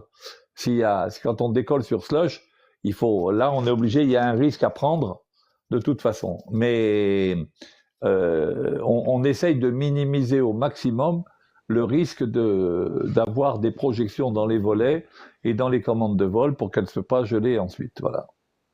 Ouais, est-ce que le domaine tu veux dire, d'automatisation, quoi. On peut bosser dans le domaine d'aviation aussi, bien sûr, ça va de pair, puisqu'en ce moment, plus ça avance, plus ça va devenir, enfin, il y aura plus d'automatisme qu'avant, sur tout et sur pratiquement tout ce qui posait problème en manuel, quoi. Enfin, posait problème, c'est un gros mot. Tout ce qui faisait un petit peu que ça nécessitait une attention accrue, par exemple, aux trucs manuels. Donc, ça passe en automatique. Ça marche de pair en ce moment. Mais encore faut-il travailler avec intelligence avec ces automatismes. Parce qu'il ne suffit pas de dire c'est automatique, c'est bon.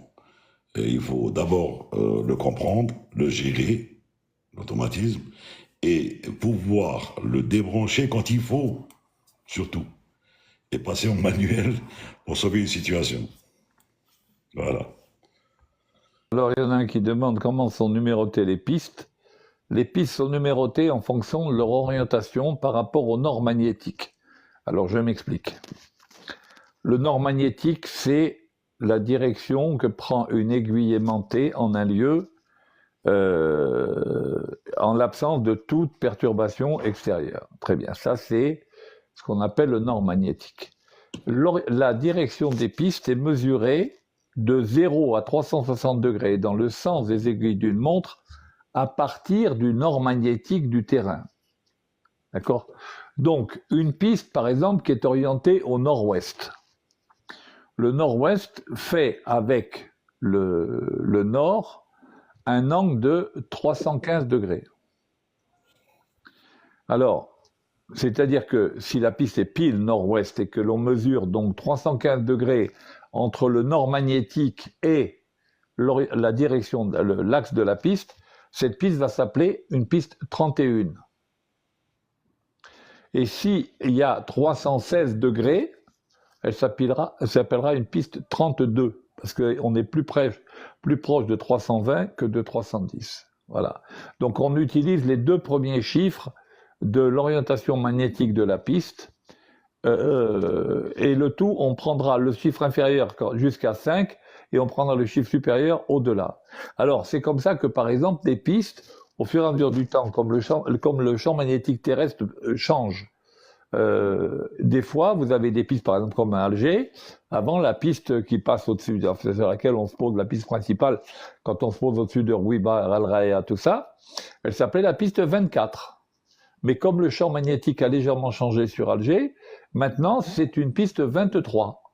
Parce que la direction du nord magnétique a varié de quelques degrés, et maintenant on n'est plus à 235 degrés, on n'est plus à 236, on est à 234, et donc elle s'appelle une piste 23. Voilà. Voilà comment on marque les pistes. Voilà. Et qu'est-ce qui pourrait brouiller le nord magnétique, enfin l'aiguille? Qu'est-ce qui pourrait Non, brouiller justement on brouille pas l'aiguille du nord magnétique, c'est le nord magnétique, c'est le pôle nord magnétique qui bouge. Et les lignes de Vous champ disiez magnétique... Ouais.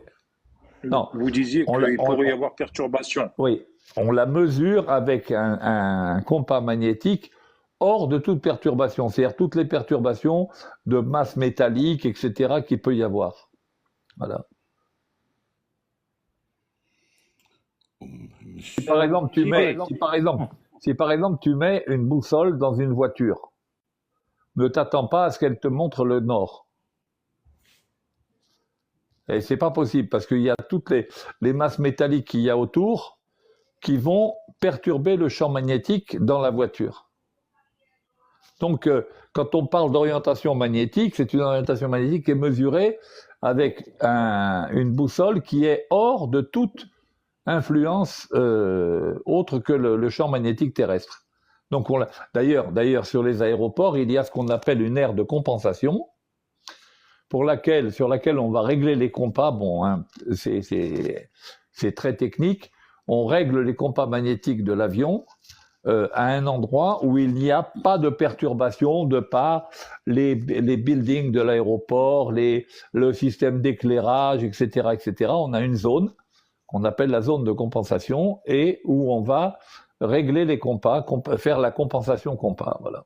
Et il y a même le petit papier qui est ajouté là-bas avec les corrections qui a été apporté. Comme le compas est dans l'avion, on peut pas. Il y a forcément des influences de l'avion autour. Très bien. Alors qu'est-ce que l'on fait? Quand on est à l'aire de compensation, on compense. Je ne vais pas expliquer là, c'est très compliqué. On fait la demi-compensation au nord, la demi-compensation au sud. Enfin bref, peu importe. Et au final, on reste toujours avec une erreur résiduelle. On ne peut pas avoir tous les points cardinaux et toutes les orientations où le compas serait parfaitement correct. Alors qu'est-ce que l'on fait? On note pour chaque cap magnétique, enfin en général on fait de 10 degrés en 10 degrés, on note quelle est l'erreur du compas magnétique. Et c'est noté sur ce qu'on appelle la fiche de compensation, qui est un petit bout de papier qui est en dessous du compas. Ce compas, c'est le compas de secours de l'avion, hein. C'est celui qui est placé au milieu du pare-brise, en haut du pare-brise. On a un compas, celui-là c'est quand tout tombe en panne, il nous reste toujours celui-là qui est toujours valable puisque lui, il travaille tout seul. Voilà. Ça et les yeux pour pleurer. Ça et les yeux pour pleurer. Comme Donc il est hors de question de construire un aéroport. Vas-y, Kada, vas-y. Vas-y, Kada. Oui. Comment faire dans les aéroports du Nord, comme West Bay ou comme au Canada, au Nord-Canada? Il y a des tableaux des corrections. Oui, des degrés. Oui. Le problème, plus on monte vers le nord, plus le champ magnétique terrestre est incliné. Ouais. Et comme le compas ne récupère que la composante horizontale du champ magnétique terrestre, alors il est certain qu'un compas placé quand on va à Goose Bay ou quoi, où on est déjà dans les latitudes assez nord, le champ magnétique, vu l'inclinaison du champ magnétique terrestre, la composante horizontale est faible et la directivité du compas est faible. Mais elle existe toujours. Elle existe toujours. Là où c'est quasiment impossible, c'est quand on s'approche du pôle nord magnétique. Maintenant, la directivité du compas, à partir du moment où le compas est arrêté, on lui laisse le temps de se stabiliser et autres, il n'y a pas de problème. On peut mesurer une orientation magnétique même quand le champ magnétique terrestre est fortement incliné. Par contre, dans l'avion, si on est dans une zone où le champ magnétique terrestre est très incliné, où donc la composante horizontale du champ magnétique terrestre est faible, lors des mouvements de l'avion, étant donné qu'il y a sur ce qu'on appelle l'équipage du compas, c'est-à-dire ceux qui portent la rose du compas, il y a un contrepoids et un flotteur. À ce moment-là, la faible directivité du compas va jouer sur des mouvements erratiques du compas. Voilà. Et c'est pourquoi d'ailleurs, quand on vole à haute latitude, d'accord, même les compas magnétiques dont les flux gates, les vannes de flux qui sont au bout des ailes, qui détectent le champ magnétique terrestre, on arrête de voler en magnétique, en cap magnétique, pour passer en cap vrai, qui est donné cette fois-ci par les IRS. Voilà. Et d'ailleurs, quand on prend le cas de Keflavik, si on déroute un jour sur Keflavik, la remise des gaz doit se faire obligatoirement au cap vrai, au nord vrai. On passe nav, sur 330 et sur les avions Advanced, il y a passé sur True, vrai. Et donc, on voit tout de suite l'échelle qui change avec l'indication du True, le nord vrai. Et là, tu ne peux pas travailler avec le nord magnétique parce que là, ça va être exactement ce qu'on est en train de voir. Les procédures sont calculées comme ça, les remises des gaz comme ça et tout et tout. À partir du 65e parallèle, pratiquement, tu travailles comme ça au nord. Captain Viala, vous avez Sam là qui est debout. Il est debout. Vous vous levez ou pas? Il a dit JB et le reste du monde. je n'ai plus en Sinon, on fait tête, partie du reste du monde. je n'ai plus en tête la valeur au-delà de laquelle la directivité du compas est considérée comme insuffisante, mais si ma mémoire est bonne, je crois que c'est 0,3 Tesla. Mais je serai pas affirmatif. Il faudrait que j'aille regarder dans mes bouquins. Donc, merci beaucoup. Salam alaikum. Je descends. Merci, Kada. Salut Kada, merci. Alors, il existe des aéroports qui n'ont pas de code IATA, mais qui ont un trafic très important. Je ne peux pas te dire, ça m'étonnerait. Quand on n'a pas un code IATA, c'est un aéroport qui peut être en intégration. Donc, c'est pas un aéroport où il peut y avoir un trafic. Un aéroport important, c'est quand tu es en mouvement de catégorie d'avion. C'est là que quand tu classifies, tu fais la classification du trafic. C'est les mouvements de l'avion. Par exemple, tu prends un avion où il y a des 37, des 330, des 350, des 27, enfin, et tu comptes le nombre de mouvements. Et là, l'aéroport devient important en fonction, à partir, je pense, de 700 mouvements par mois, cet aéroport devient, dans la même catégorie, devient important au trafic. Mais sinon, non, ça devient un aéroport normal où tu fais une intégration normale, comme si tu allais te poser. Non, tu as dit vivre sa vie. Il y a que je me questionnais sur mon QI. Ne Chanel t'inquiète pas, tu as un qui bon dit je QI, me ça. questionnais sur mon QI. Alors, il y a rien, il faut savoir que il y a rien de très intelligent là-dedans. Il y a juste que, encore une fois, c'est ce que je dis toujours aux gens, quand on dit qu'il faut avoir un bon niveau en maths et en physique, voilà pourquoi il faut avoir un bon niveau en maths et en physique. Pour que tous ces trucs-là, toutes ces connaissances-là, il faut qu'on les ait matérialisées dans notre tête. Encore une fois, je le répéterai jamais assez. Les bouquins que l'on utilise maintenant ont tendance à faire abstraction des maths et de la physique qui régissent tous ces trucs-là pour remplacer ça, pour ne pas affoler les gens, par des phrases. Alors on dit, lorsque la latitude augmente, l'inclinaison, la directivité du champ magnétique diminue, etc. Non, dites-le, quel est le CMT? C'est l'intensité du champ magnétique terrestre, cosinus du CMT, de l'inclinaison du champ magnétique terrestre, et puis c'est tout.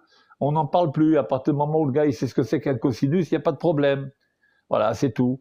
Et quand on a ça dans la tête, quand on a le schéma dans la tête, on n'a pas de problème. Après, la valeur, comme tout à l'heure, je vais donner 0,3 Tesla, peu importe d'ailleurs si c'est 0,3 Tesla ou pas, peu importe. Par contre, on a bien visualisé quel était le problème. Et quand on a fait à l'école, au lycée, parce que ce n'est pas des trucs qui sont très compliqués, quand on a fait en seconde le magnétisme, avec la limaille de fer, on a mis un aimant, et on a matérialisé sur une feuille de papier qu'un aimant donne un champ magnétique dont les lignes de champ rentrent par le pôle nord et sortent par le pôle sud et reviennent. Quand on a matérialisé ça, on voit au-dessus de la Terre qu'est-ce qui se passe, c'est tout simplement. Il n'y a rien de, c'est pas d'être très intelligent que de connaître ça. Ça n'a rien à voir avec le QI.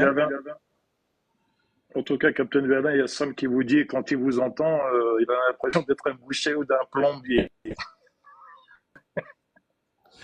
Et il est en train de nous mener au bateau, de mener JB au bateau. Écoute, si tu veux ça, mettre de JB, je sais qu'il ne va pas oublier. Il va te passer son IBAN. D'ailleurs, tu vas lui virer les trucs. Oh, c'est rien. Eh ben, ouais, il nous envoie le reste du monde, il va lui envoyer des miettes. Mais c'est pas un problème. Il prend le tout et il va nous envoyer des miettes. Si tu es d'accord, il n'y a pas de problème.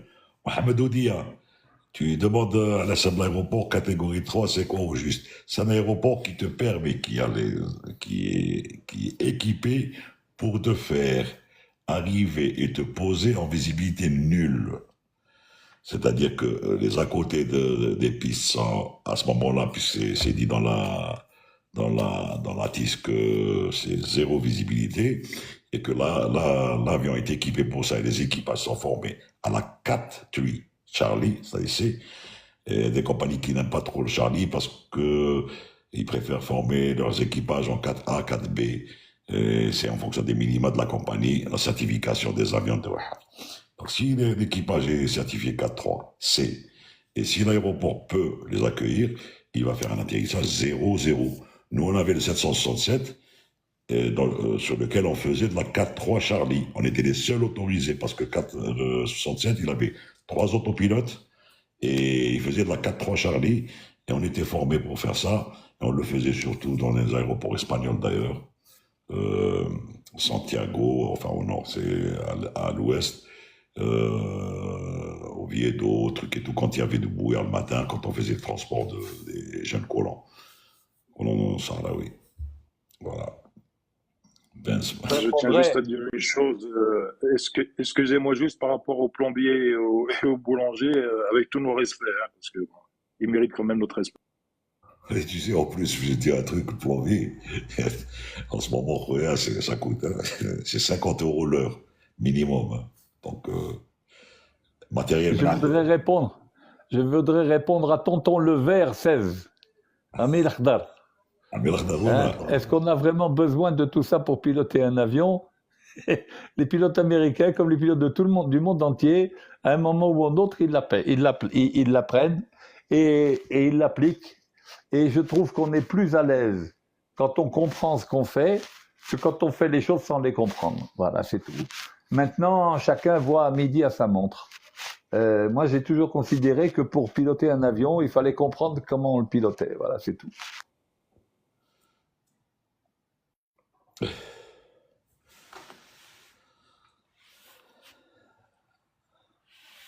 Mais tonton l'Akhdar. Samy, dans tout ça, tu nous as pas dit où tu es. Parce que généralement, quand Samy est à Doha, il ne monte pas dans le guest. On va savoir pourquoi. Quel était le divertissement à bord au début des années 70? C'était faire tourner en bourrique tout ce qui passait par la main, faire non. Il y avait l'annonce du commandant, il y avait le vol normal, les vols étaient non-fumeurs, non-fumeurs, il y avait le champagne à bord, il y avait des cigares, il y avait des cadeaux, il y avait tout ça. Mais bon, plus on avance, plus les compagnies deviennent restrictives au niveau truc, et font des économies de bout de chandelle, et voilà, c'est tout. Hein. Il n'y avait pas par exemple, de FAF et tout. Il n'y avait pas ça. Il n'y avait pas de truc de télévision, il n'y avait pas de téléphone satellitaire, il n'y avait pas ça. Non. Mais ça a avancé, ça a avancé depuis. Sam est à Alger. Tu es à Alger, hein? Enfin, ils t'ont laissé partir. Salut Adlen. Sorry. Les mignonnettes, oui, Harvey.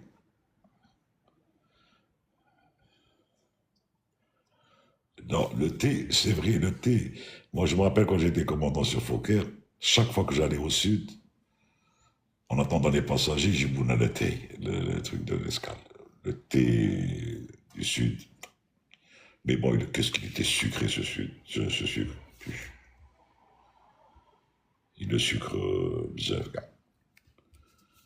Et vous expliquez dans le cold weather ops. Est-ce que vous avez dans le cold weather ops?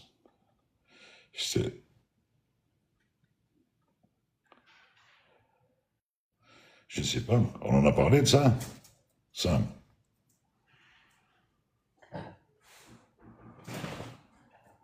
Je ne sais pas si on en a parlé. Dans la position haute. Dans le cold weather ops.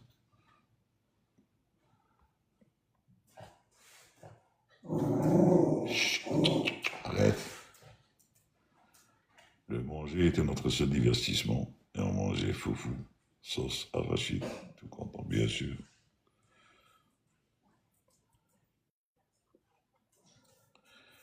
Oui. Pas détenus. On a eu des déportés. Mais sur Fokker, oui. Oh, il y avait des vols spéciaux, des vols passagers, pas spéciaux. Sur Fokker, on faisait de Gardaïa, Béchar. C'est la période la plus chaude où on a transporter du monde, cagoulé, c'était de la décennie, elle dit que la période de la décennie, cagoulé, accompagné. Et il fallait pas que l'hôtesse annonce le nom du commandant de bord pour que les gens ne retiennent pas le nom, ni rien, ni rien, ni rien. Oui, on a transporté, oui. Et c'était pas joli. C'était pas joli parce que c'est une période pratiquement qu'on essaye d'oublier. Tout le monde essaye d'oublier pour passer à autre chose.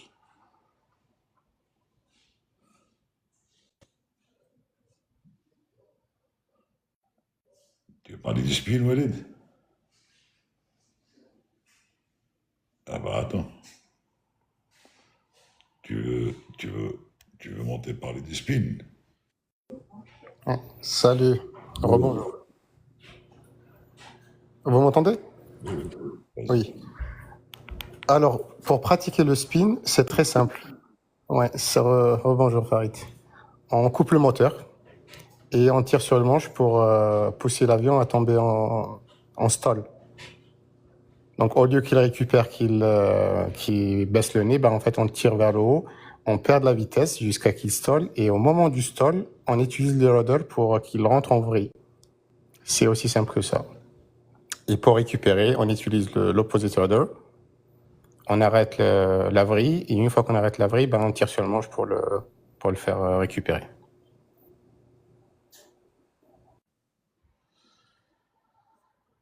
Dans quelle phase de vol un IFSD peut-il être dangereux et difficilement maîtrisable?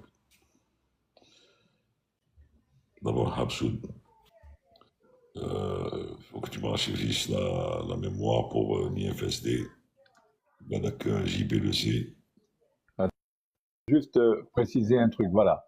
Ma mémoire m'a fait défaut tout à l'heure. Le minimum, la valeur minimale de la composante horizontale du champ magnétique terrestre pour que le compas magnétique soit directionnel, c'est 6 microtesla.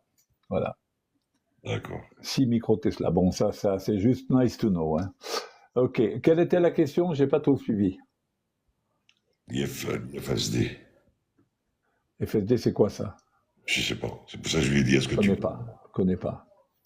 Alors, je voudrais juste rajouter à ce qu'a dit Walid, qui est parfaitement vrai pour la rentrée dans une vrille. Alors, on pourrait dire, tiens, pourquoi on n'utilise pas les ailerons pour sortir de la vrille? Puisque quand on est en vrille, l'avion, par exemple, si on est en vrille à droite, l'avion est en inclinaison à droite. On pourrait penser, dire, tiens, on va utiliser les ailerons pour sortir de la vrille. Eh bien, ça ne va pas marcher. Tout simplement parce que l'aile qui est en bas est déjà décrochée, elle est encore plus décrochée que celle qui est en haut, et que donc les ailerons, ils n'ont aucune efficacité. Le seul moyen d'arrêter le système, c'est donc de mettre du palonnier du côté extérieur à la vrille, et par effet secondaire des commandes de vol, eh ben on va avoir comme on va arrêter le yaw, on va avoir les ailes qui vont revenir d'elles-mêmes à l'horizontale. Et comme on sera en piqué, comme il a dit, après, qu'une fois qu'on a récupéré la vitesse, on va tirer doucement sur le manche pour reprendre les conditions de vol normales. Bon, Captain Vernet, vous avez avancé un peu par rapport au Souré et le CX? J'ai avancé, oui, j'ai avancé sur le... mais bon, comme j'ai beaucoup de trucs à faire en ce moment, j'étais chez l'ophtalmo hier, tout ça, bon, pas de problème. Attends, Sam, avant que je te donne la parole, je vais te donner la parole, mais justement, avant que tu te lèves, que tu dises quoi que ce soit, que tu répondes à It's Malik. قال لك يا شيخ للفوبيا تاع الطيران واش الحل تاعها؟ هضر له بالعربيه تاع الدوحه باسكو في الجي معليش تقولها له. Salut Sam, salut. Bon, vous connaissez le rituel. Je me lève et je salue Monsieur JB. Monsieur JB, mes salutations. Adia, c'est pour commencer. Si tu ne te lèves pas pour nous, on ne va plus te faire monter. Hein. On se lève tous. Yes. On se lève tous. Le rituel. Ça va, vous allez bien. On se lève tous pour J. Salut Samy. Comment ça se passe à Alger? Ça se passe bien? Pardon? Comment Ouais, ça se passe? ça va, juste quelques jours, je repars demain, Inch'Allah. Donc, rapidement, pour voir les parents, on aura. Bon, il y a quelqu'un qui a parlé de la FSD, c'est ça ce qu'il a dit? Ouais, la l'IFSD. FDS. Non, en fait, il confond. C'est l'ASFD. C'est l'Integrated Standby Flight Display. D'accord. Et lui, il a confondu les lettres, c'est ça. Donc, bon, pour parler de ça, Hadia, qu'est-ce que je voulais dire aussi? Vous avez parlé de Cold Weather Operation. Bien sûr, comme à son habitude, JB a donné beaucoup d'informations. Même toi, Nordin, qui était très importante et opérationnelle. Mais est-ce que vous avez parlé du hold over time? Je ne sais pas, est-ce que le hold over time, c'est parce que le cold weather operation, c'est comme le hot weather operation. En Algérie, on a le hot weather operation quand on va à Hassim Saoud ou la Tamarrasset ou là, je sais pas où on est, où la température et les conditions sont hautes et elles nécessitent des performances, etc., des techniques, etc. Le Cold Weather Operation, il a aussi ce qu'on appelle la Supplementary Procedure. C'est read and do. On doit lire la Supplementary Procedure quand on a le Cold Weather Operation. Et quand on fait le de-icing, comme vous avez expliqué, quand on fait le de-icing, il y a un élément très important quand on finit le de-icing, ce qu'on appelle le hold over time. C'est quoi le hold over time?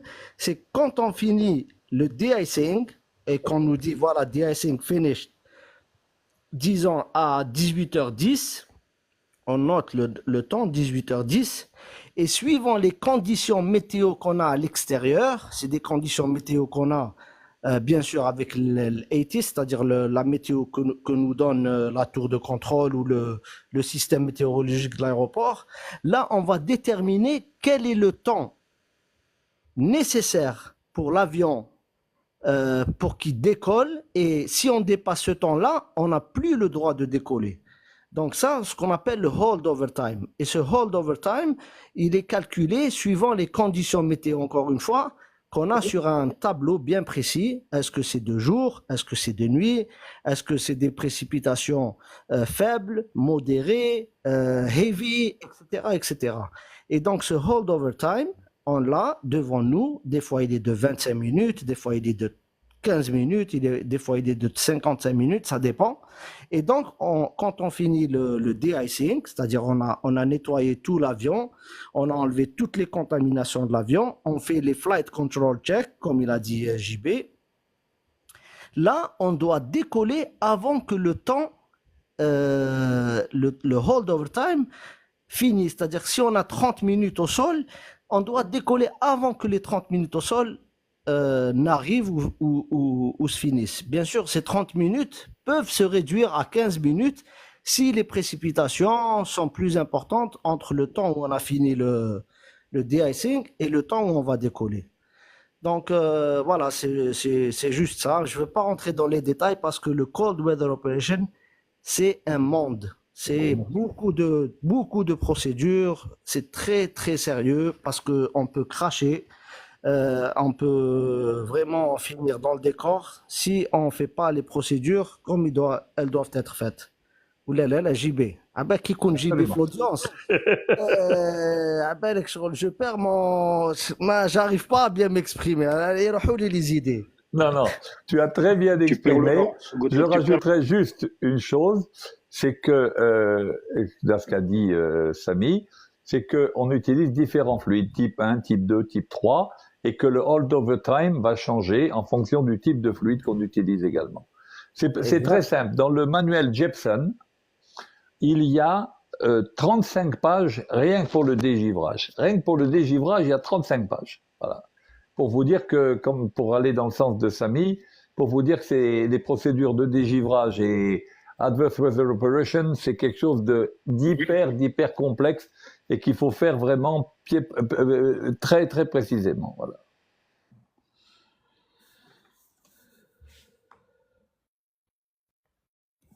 Prochain vol.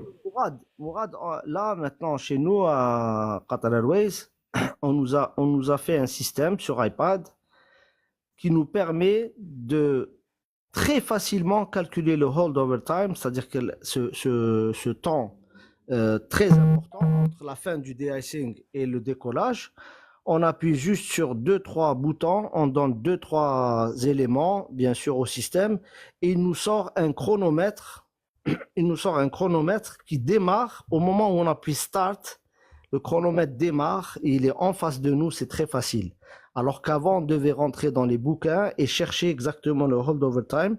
Et ça peut être compliqué à déterminer parce que les tableaux sont un peu complexes. C'est des tableaux avec des couleurs pour identifier les précipitations, etc. Mais maintenant, bien sûr, ça avance, donc c'est beaucoup plus facile.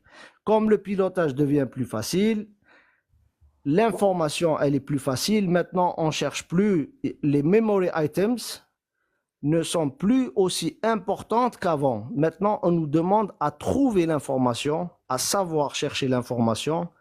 Et c'est ça qui est important dans l'aviation maintenant. C'est pour ça qu'il y a une personne qui a posé une question, enfin, qui a dit, est-ce que c'est beaucoup plus facile de piloter un avion maintenant ou avant?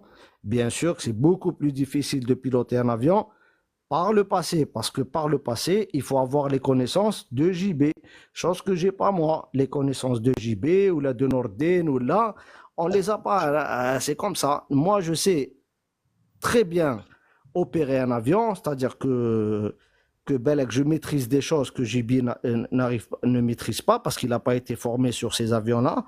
Mais théoriquement, Norden ou la JB, ils sont beaucoup plus forts que moi parce qu'ils ont plus d'expérience, etc. Mais encore une fois, j'arrive à opérer un avion que voilà. Donc, Attends, Samy, on va répondre à Khalid à 2 minutes. Et, sur une naissance. Pas souvent, il y en a. Heureusement, pas souvent, parce que de plus en plus, il y en avait beaucoup avant. Et maintenant, il y a de plus en plus de contrôles à l'embarquement qui font que les gens maintenant évitent de voyager justement au 9e mois et tout. Je ne sais pas quel âge vous a, enfin, à quel mois vous acceptez tout mal les SAM, les femmes je enceintes. crois que 36 semaines ou quelque chose comme ça. Il faut que je regarde sur le... Ok. Il faut qu'on sache une chose, c'est que le filtre de la femme enceinte, il se fait bien avant qu'elle arrive à bord. Si elle arrive à bord, c'est qu'elle a passé tous les filtres nécessaires pour qu'elle ouvre des portes à voyager. Pour qu'elle puisse être acceptée, exact. Exactement. Donc moi, je suis vraiment le dernier des derniers. Sinon, Si elle est enceinte ou pas. Sinon, tu aurais fait gynéco. Ah, exactement. Ça... JB, Belak, si on parle de gynécologie, Belak, il a des connaissances mieux que nous.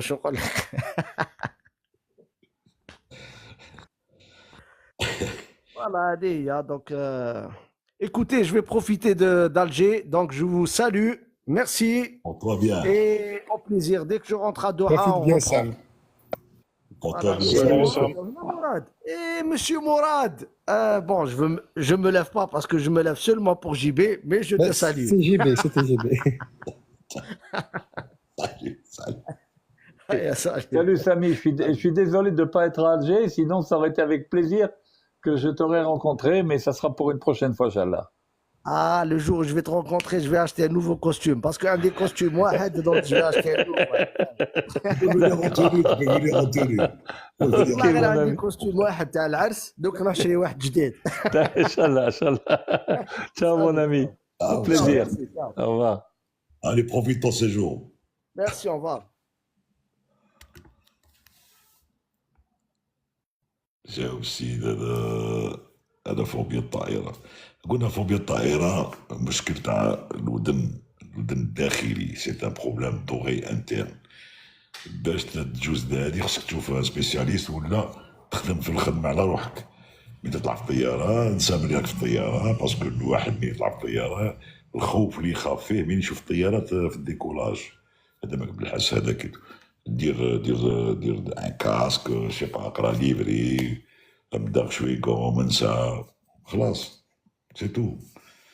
مي سينون ما راكش وحدك، كاين بزاف اللي عندهم وما تضحكش لا فوبي سي با فوبي باسكو لا فوبي غادي تهضر لك ما تركبش في الطياره عندك خوف من كيفاش يقولوا ترهب هذا ما كان ترهب برك باش تركب في الطياره باسكو لا فوبي دو لافيون سي كيما لا فوبي دو لاسانسور ان كا كي لا فوبي دو لاسانسور ما يطلعش في لاسانسور ان كا كي لا فوبي دو لافيون ما يديرش طياره راك فاهم كيف دونك ماشي فوبيا هذه ماشي فوبيا هذه تدخل باسكو الانسان ماشي موالف باش يشوف طياره طير ويسمع الحس هذاك تاع المحركات وكل شيء هذا ما كان سي بسيكولوجي كوم دي خالده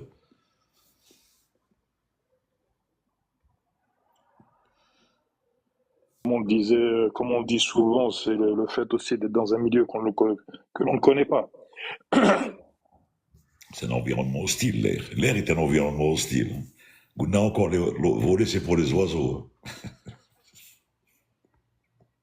Et c'est vrai que le déplacement en 3 dimensions, déjà, c'est quand même mystérieux pour quelqu'un qui ne sait pas comment ça se produit. Les gens, très souvent, croient que l'avion tient en l'air par je ne sais quelle magie. Ça n'a rien de magique du tout. Hein, et donc, c'est quelque chose qui, au contraire, est un phénomène extrêmement bien maîtrisé, etc. Donc, il ne faut vraiment pas avoir peur. Hein. Mais c'est vrai que, par exemple, là, Mahidine Ralbi, il dit comment un petit avion comme le Cessna vole-t-il la nuit? Exactement pareil qu'un Boeing ou qu'un Airbus. Hein. Il vole avec des instruments qui nous donnent l'horizon, entre autres l'horizon artificiel, de manière à savoir, quand on vole de nuit, le problème c'est qu'on ne sait pas où est l'horizon, on ne sait pas se situer par rapport à l'horizon, donc on a un instrument qu'on appelle l'horizon artificiel qui nous permet de savoir si on est en train de monter, descendre, virage à gauche, virage à droite. On a l'altimètre, on a le variomètre, on a tous ces instruments-là, et c'est tout l'art justement de la navigation aux instruments qui consiste en fait quand on est en pilotage manuel, parce que quand on est en pilotage automatique, c'est le pilote automatique qui fait le boulot, mais qui consiste, et c'est ce que je dis toujours, et c'est pour ça que le métier de pilote n'est pas accessible à tout le monde. Il y a des compétences psychomotrices qu'il faut avoir. Parce qu'en fait, qu'est-ce qui se produit? On va récolter sur différents instruments, ou bien quand on a un tableau de bord EFIS à différents endroits d'un même écran, on va récupérer des informations qui sont l'assiette de l'avion en montée ou en descente ou en virage, sa vitesse, son altitude, sa vitesse verticale, etc. On va en déduire d'abord une position dans l'espace et ensuite une trajectoire en 3 dimensions, chose que le bon Dieu nous a pas créée pour suivre normalement. Et de cette trajectoire en 3 dimensions qu'on aura réussi à synthétiser au niveau de notre cerveau, on va faire la comparaison avec la trajectoire idéale que l'on veut voir l'avion suivre. Et à partir de là, il faudra agir sur les commandes de vol pour amener l'avion à suivre la trajectoire idéale, à s'y maintenir, etc. Voilà toute la difficulté qu'il y a au vol aux instruments. Et je peux vous garantir que nous tous qui avons piloté aux instruments, mais quand on a appris à voler aux instruments, je vous garantis que quand on sortait on a fait ça d'abord sur simulateur, quand on sortait du simulateur, on avait la tête comme un ballon, hein, parce que c'est pas évident au début, comment dirais-je, la gymnastique intellectuelle que ça demande, c'est pas évident, mais après on s'y fait, et puis après en fait il se trouve un autre truc, c'est que si maintenant on nous demandait, nous qui avons piloté toute notre vie aux instruments, si on nous demandait de voler en vol à vue, on aurait des problèmes, parce qu'on ne sait plus voler aux instruments, voilà. Autrement qu'aux instruments. Et d'ailleurs, il faut 2 qualifications. Il faut une qualification aux instruments et une qualification vol de nuit. Vol de nuit, exactement. Ouais. Et D'ailleurs, hier, on est rentré le soir avec Morat. le soir, Oui, on est rentré la nuit. En fait, c'était la première fois que je pilotais la nuit et c'était pas évident, hein, parce qu'en fait, on a une sensation d'être aspiré par le vide, par le noir. alors tu peux expliquer comment tu travailles avec l'horizon artificiel qui te donne une partie verte et une partie marron qui te matérialise le ciel et la terre, et la bille par contre c'est le lacet. Donc il faut toujours rester bille au milieu pour ne pas avoir par exemple un crabe ou quelque chose. Le turbo coordinator? La différence entre l'horizon artificiel et la bille. Bah, l'horizon artificiel, c'est la position, c'est l'attitude de l'avion, enfin, au niveau de l'horizon artificiel. Et le tunnel coordinator, c'est par rapport à la queue de l'avion. De là, c'est quoi? Ouais. C'est généralement avec le rudder qu'on va.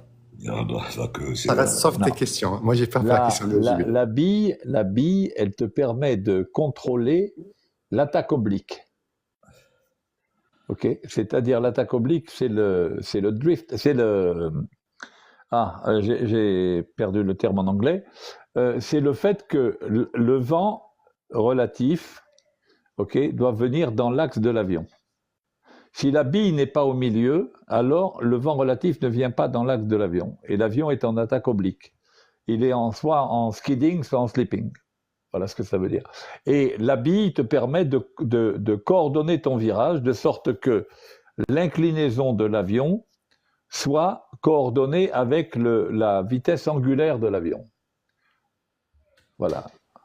Si on appelle alpha l'inclinaison de l'avion, dans tout virage coordonné, on doit avoir tangente alpha égale à V2, la vitesse propre au carré, divisé par le rayon de virage divisé par RGT. Donc rayon de virage multiplié par l'accélération de la pesanteur. Voilà. Et quand la bille est au milieu, tangente alpha égale V2 sur RG.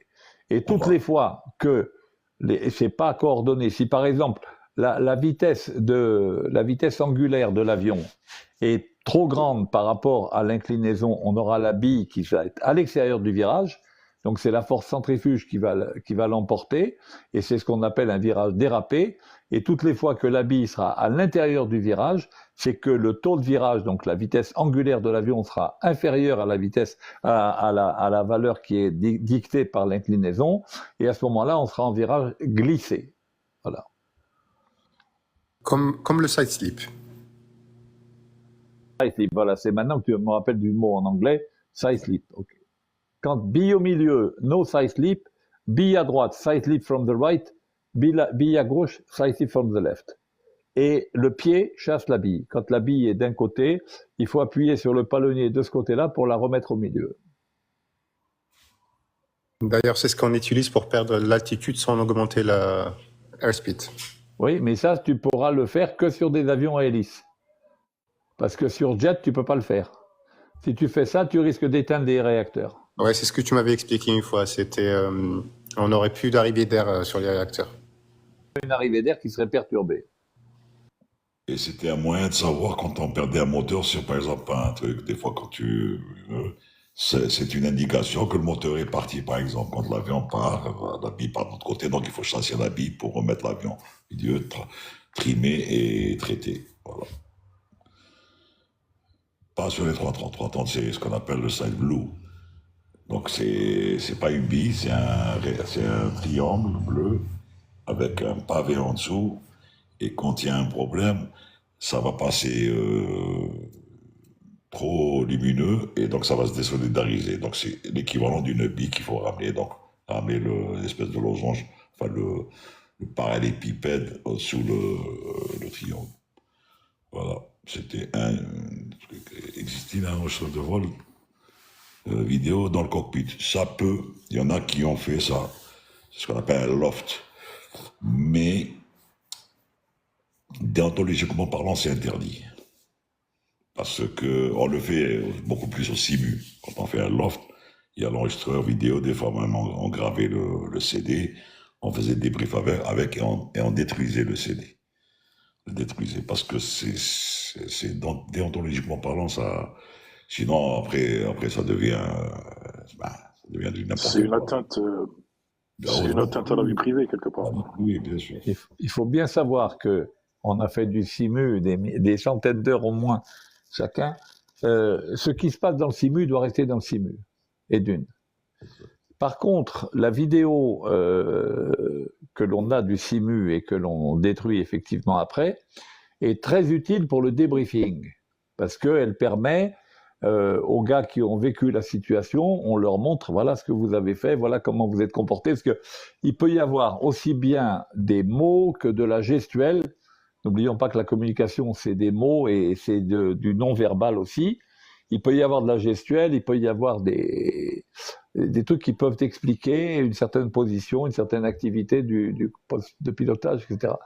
Donc c'est important, mais effectivement, ça doit rester strictement confidentiel et être détruit après. L'heure des braves. Oui, on va y aller. Farid, salut. Walid. Alors Farid, bonne Salut tout soirée. le monde. Salut tout le monde. Juste, je Et voulais puis répondre à demain, à Inch'Allah. Princesse de guerre. Juste, je voulais répondre à Princesse de guerre qui demandait si il y avait des formations de PNC au niveau d'Air Algérie. Je lui ai répondu que non, c'est juste pour confirmer. Avant, ça le faisait, maintenant, c'est des écoles privées qui font ça. Voilà, c'est tout. Écoutez bien, Voilà. bonsoir à tous et à demain. Mahdi, pour dire, Mahdi, les avions de dispositifs d'une indication des portes. Oui, dans le cockpit, il y a toutes les indications de porte ouverte, que ce soit soute ou la porte cockpit, porte de l'avion, tout. Et il y a tous des indications au niveau de là. Bonsoir, messieurs, dames. Et donc, demain, vendredi. Bonsoir à tous. Et à Un plaisir. bientôt, à demain, Inch'Allah. Bonsoir à À tous. demain. Au revoir. À bientôt. Bien, bonne À soirée. bientôt. Salut.